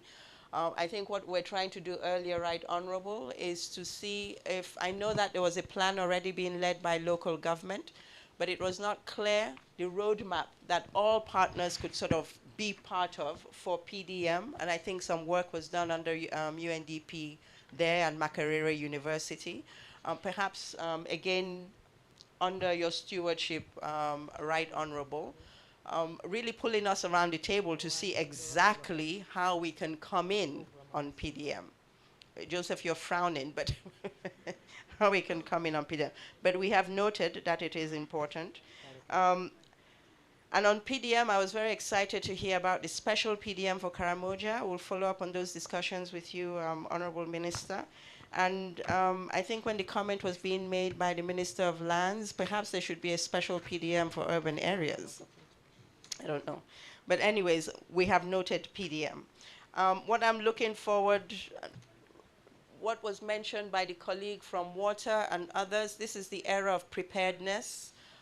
We really need to invest in preparedness because we see the impacts of these extreme weather events. So perhaps that requires also a deeper conversation. I know that there's a disaster preparedness and response plan already. As I mentioned earlier, we're in discussion to see how we can support some elements of that plan. But I think it does require a bigger discussion to make sure that this is truly integrated in all of the development work that we do going forward, because it is too costly not to address it properly. And I note some of the areas where more is expected of the UN. Some of those areas, of course, the United Nations can advocate, can be with you in the discussing of it. When we talk about the loss and damage fund, for instance, we can advocate for the loss and damage fund and other areas, and fully agree the issues of debt. That has been discussed, it continues to be discussed, and I hope that Uganda will really make her voice heard in the Summit of the Future that is being organized by the Secretary General this September. I think these are common challenges that are truly impacting development progress as we have understood it. So really finding common solutions. I hope Uganda will really make her voice heard at the Summit of the Future. But overall, I think it was good. We've taken, there was some participation in that. People did mention some of the areas that they would really like to see the United Nations work in. Between now and when we're developing the next framework, we do have next year to go through. I look forward to, Right Honorable, maybe you guiding us, how truly we can have more of those discussions with the government of Uganda and with our various stakeholders. We need, as we wait for these program working groups to fully come on stream, we need dedicated spaces sectorally, but also across sectors where we're having predictable conversations about how we can work better together. So I look forward to that, following up on that. And overall, thank you all for all the comments that were made and the conversation that I assume will continue. Because I was expecting, Right Honorable, that we will give the opportunity for some of the agency heads to come in on some of those comments that were made. Should we still do that? We still have time. Wonderful. We still have time. Okay. Mohammed wants to go. You know, flexibility is one skill a leader must have. Indeed. Thank you for that flexibility. Thank you. Thank you, Right Honorable Prime Minister and Susan. And let me just quickly respond to one comment that was raised several times on the climate finance. Yes, indeed, more and more we see the importance of climate finance. As you can see also in terms of the sources of funding is decreasing. And also with the impacts of climate change and the change in rain patterns, drought, we need more of climate finance. So on this one, actually, the UN is working in Uganda to access sources for climate finance. On this one, briefly, I can mention two things. One is we have a regional fund that is led by the Norwegian embassy, the Danish embassy here and the Nordic Fund for about 50 million USD for Uganda. And we have been working with them on this since IFAD is an accredited agency, and this we expect to get it approved very soon. Another one also we're working, which also we are leading on, but this one also we have technical support from FAO, another regional one for about 50 million USD. We expect it to be presented to the GCF board in March next year. That's why it didn't appear. In addition to this, as mentioned by Minister of Finance, actually we're working very closely with the climate finance unit. So right now we have also a proposal that is to be approved very soon for about 10 million US dollars through the GEF funding. Thank you. Next. Please give the microphone. Right Honorable Prime Minister, Resident Coordinator, Honorable Ministers, Daniel Alamo, Deputy Representative of UNFPA. Let me start, first of all, of course, by highlighting that the UN and UNFPA promote universal access, of course, to sexual reproductive health and rights on the basis of equity and non-discrimination. Henceforth, I was really glad that a number of speakers raised the issue of disability inclusion. I think as the UN, we have really supported the revision of the National Policy on Disability that was launched in 2022. And last year, we also actually made two endeavors. The first was to ensure the supporting the midterm review of the NDP3 from a disability inclusion perspective, as well as launching the action plan on disability to help operationalize the revised policy on disability. Having said that, I think we still have a lot to do, and we have been, and these of course have been done under the leadership of the Ministry of Gender. So we have still a lot of work to do, especially in terms of meeting the needs of young people with disability. I was, of course, very concerned to hear about forced sterilization. So it is something that we'll follow up with the speaker, since it's the first time we hear of it, our colleague here, to find out more and to see how we can address that with the Ministry of Health, if it is an issue indeed. And just maybe one more point in that regard, I think one certainly key challenge that we have is to have also credible figures and statistics on people with disability. So I will not spare myself from this opportunity of reminding everybody that it is a census night, so we all have to be counted. And starting, I'm sure, with the Right Honorable Prime Minister to set the tone. So the census will include, of course, a number of questions, including the Washington Group of Questions on Disability. So we hope it will really help us in understanding the magnitude of the issue at hand and how we can respond to it. The second one, very quickly, is also on the issue of teenage pregnancy. I think Honorable Margaret Mugisha also raised that issue. Unfortunately, teenage pregnancy remains one of the most persistent challenges in Uganda. In our view, it is a national crisis that will prevent Uganda from meeting most of its development objectives. It does require a whole of society and whole of government approach. The figures have stagnated at 24%.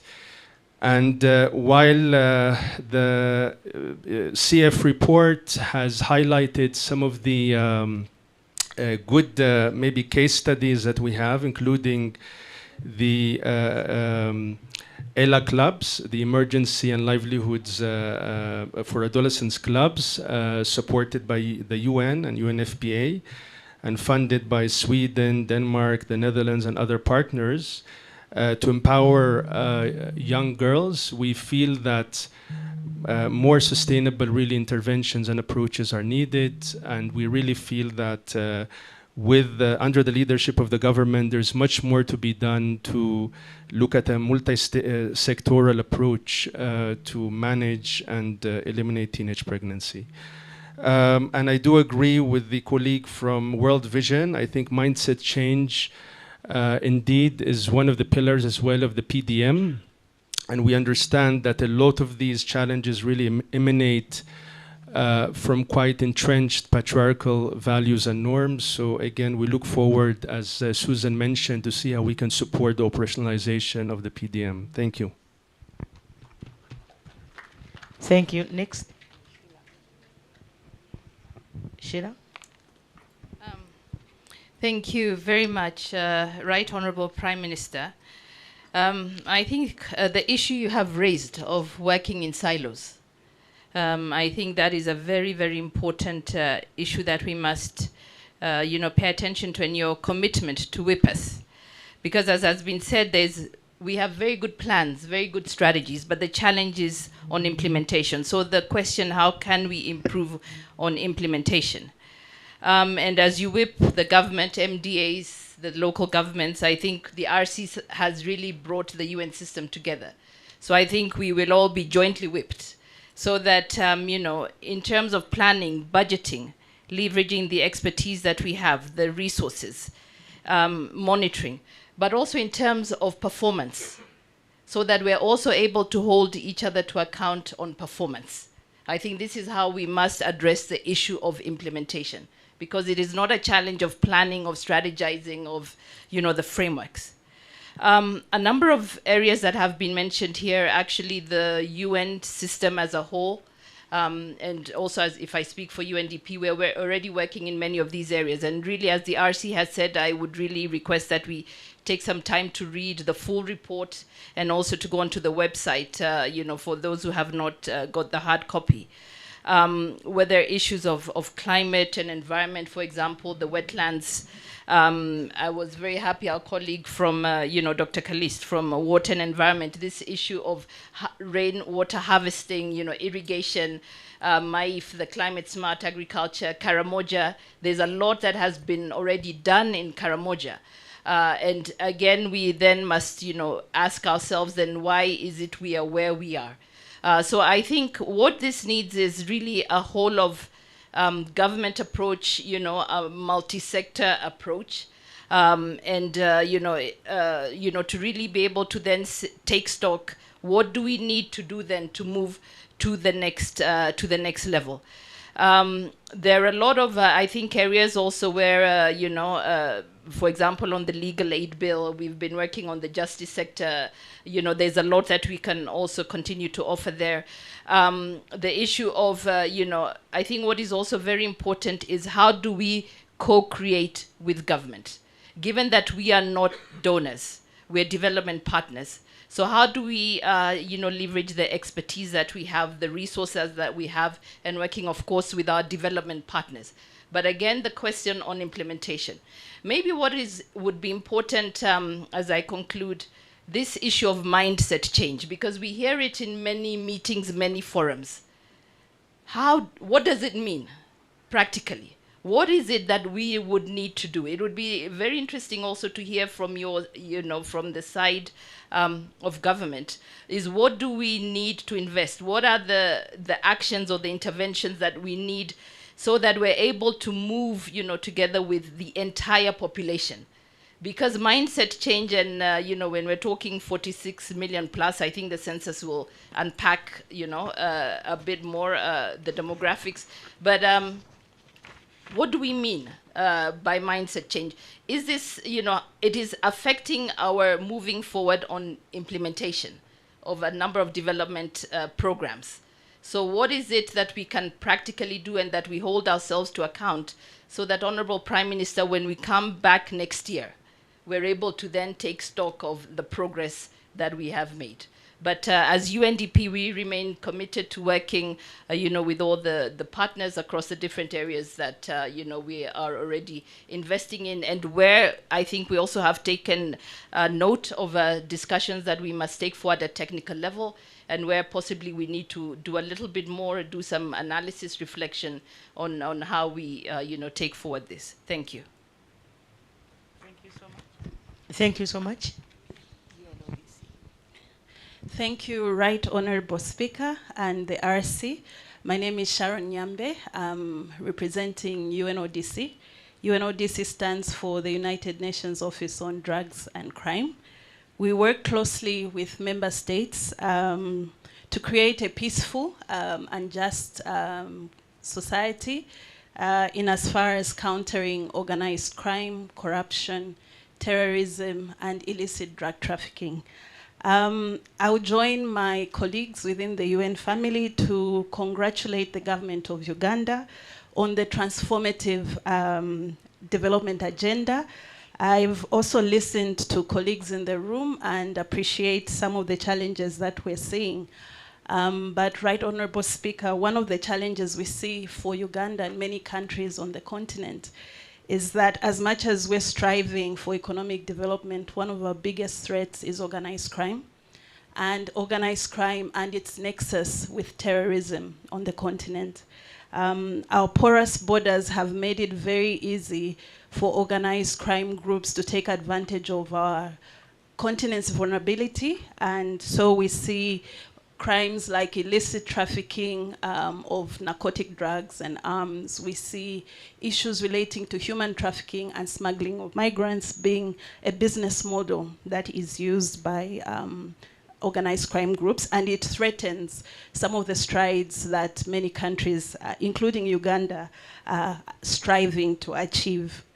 We congratulate the government of Uganda on two fronts from our perspective for successfully getting off the Financial Action Task Force grey listing and the EU blacklisting. And so we are working closely with the Financial Intelligence Authority, the Ministry of Internal Affairs, and other agencies to ensure that some of the action points are also remedied. But we see that illicit financial flows also provide quite a challenge for your economic agenda. Our youth advocate, I took note of the need to work with the youth. One of the challenges we see is drug dependency among young people and the loss of productivity. This is a big problem. We're seeing a high rate of drug use disorders among young people. So that in itself sort of weakens the productivity and enhancement that we can work together. We also see the private sector. I didn't see representation in the room. The private sector is a good partner for us in enhancing and building resilience in as far as young people and aspects of crime interplay. We're working across the criminal justice system to enhance capacities around these institutions' ability to counter crime. But we also look at the vulnerabilities, and I take note of the issue relating to the enactment or to progress on the legal aid bill. We're working closely with Legal Aid Service Providers Network, providing justice services within the prison context and vulnerable communities. So as we interface, we see that more vulnerable people interface with the criminal justice system. I'll just close again just to state that there is an opportunity for economic growth on the continent, but we shouldn't remain blind-sighted to the threats that we see on how crime can actually cripple the economic gains that have been made in the country. So as part of the UN family, we'll continue to work with the government of Uganda and aspire to work with your oversight institutions to really strengthen and provide that peace and just security systems. I'm also grateful. I've seen my colleagues from the security sector that are here with us, the Uganda Prison Service, the National Counter-Terrorism Center, the Uganda Police Force. We remain a good partner in enhancing peace and security. Thank you. Yes, lastly. I will be brief, but Right Honorable Prime Minister Susan. I don't know whether Japan would wish to have a word or two. You are done. Thank you. Thank you for the opportunity.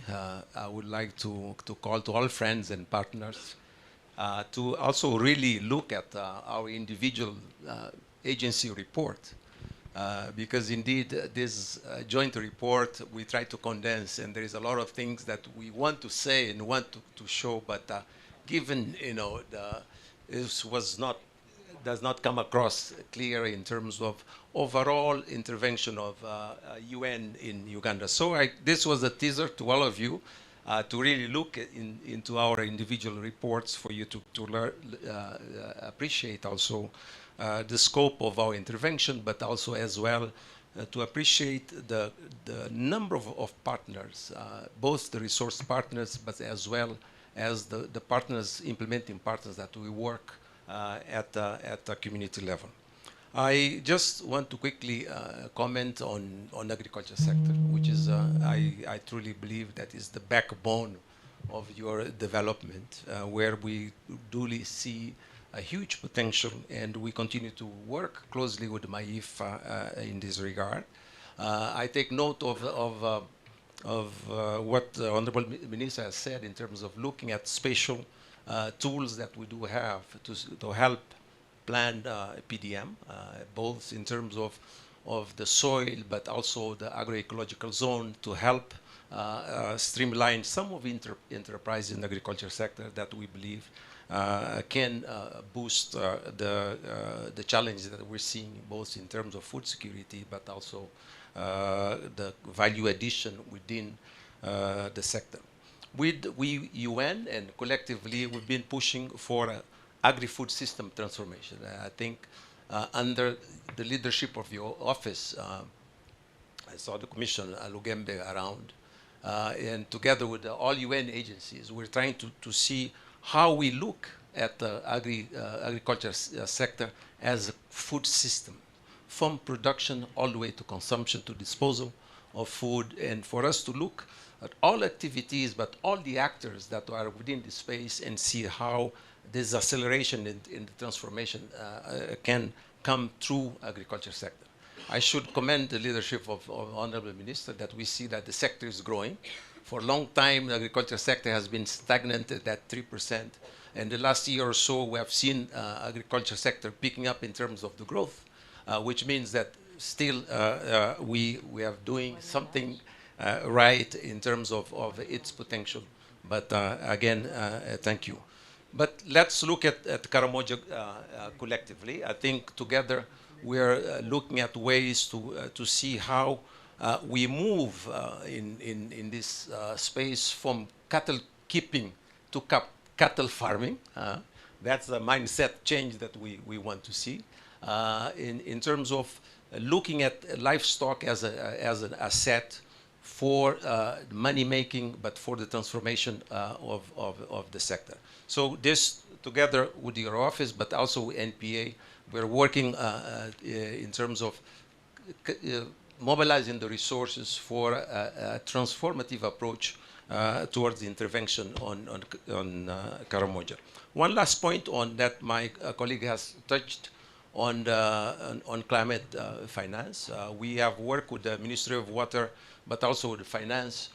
Uganda is now an accredited institution. So no longer you have to access to this fund using UN system.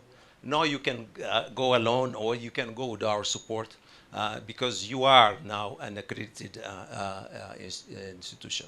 We still realize that access to this fund require a lot of expertise. We no longer, in the past used to be an easier process to tap into these resources. Now we really have to demonstrate through economic feasibility studies the impact of every dollar on climate change. Too often it becomes quite cumbersome in terms of how we assess, and the process tends to take 2 to 3 years. But we are in this together, and we believe that this is something that the collectivity of UN agencies can step in to support as well. Thank you. Thank you so much, members. Let me now give my closing remarks. The Honorable Ministers, the UN Resident Coordinator, my sister here, Your Excellencies, the ambassadors, heads of UN agencies, and all of you, our dear participants. I thank you all for the participation in the vibrant discussion on areas of cooperation with the UN family. We have highlighted a number of areas where resources should be directed going forward, namely sustainable urban development where towns are well planned, and of course decent housing.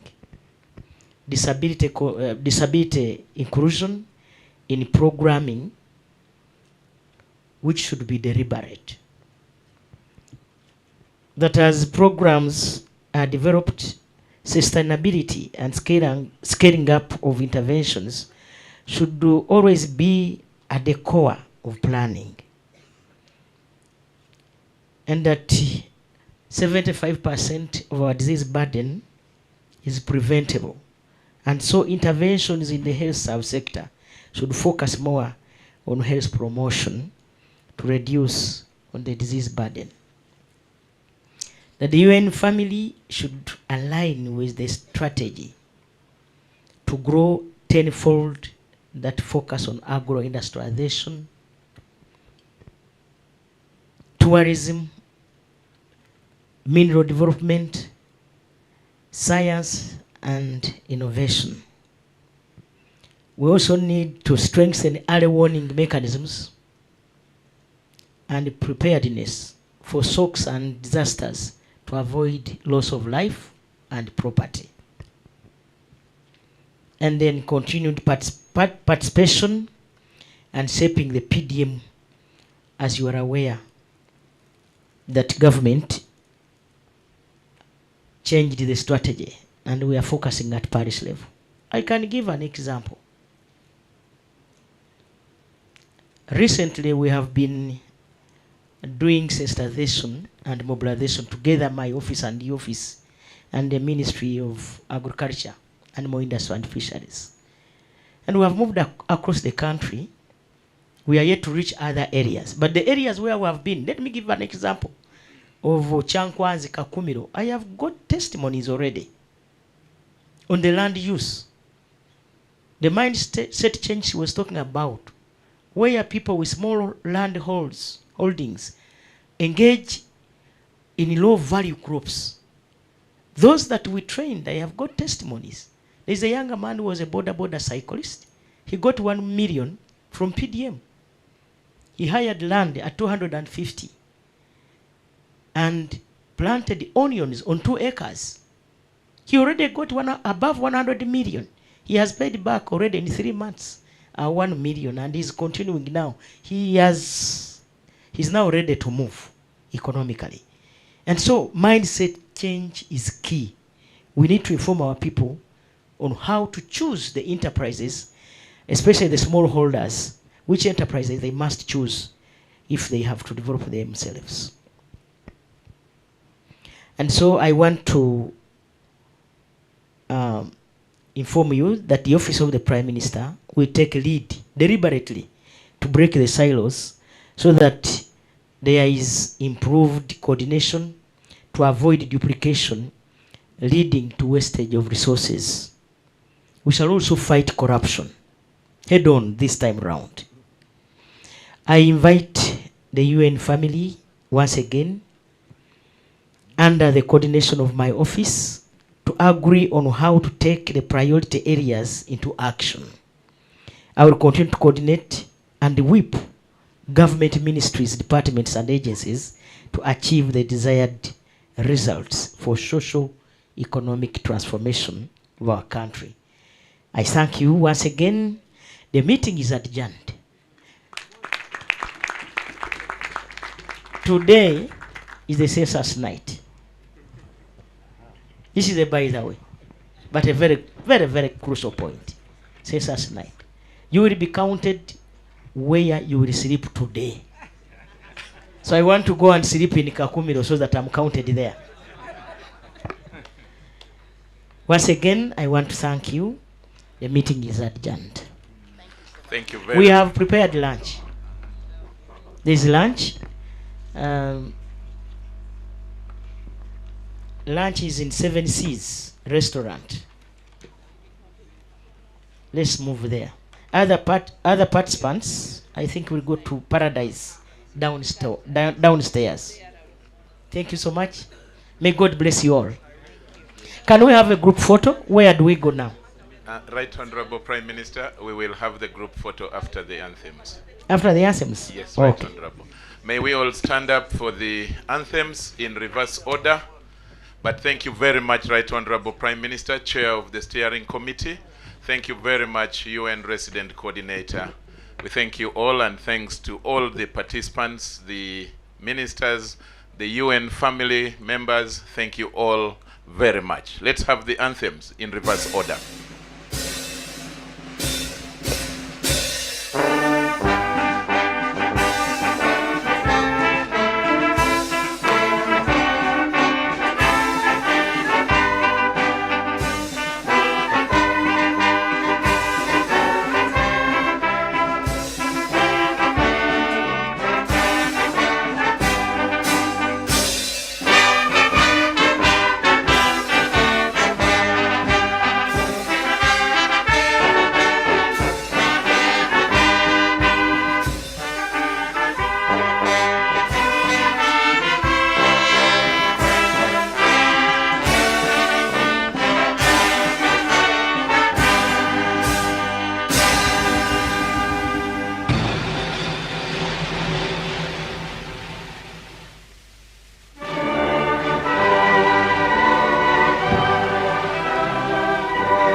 Thank you. We are going to now have the group photos.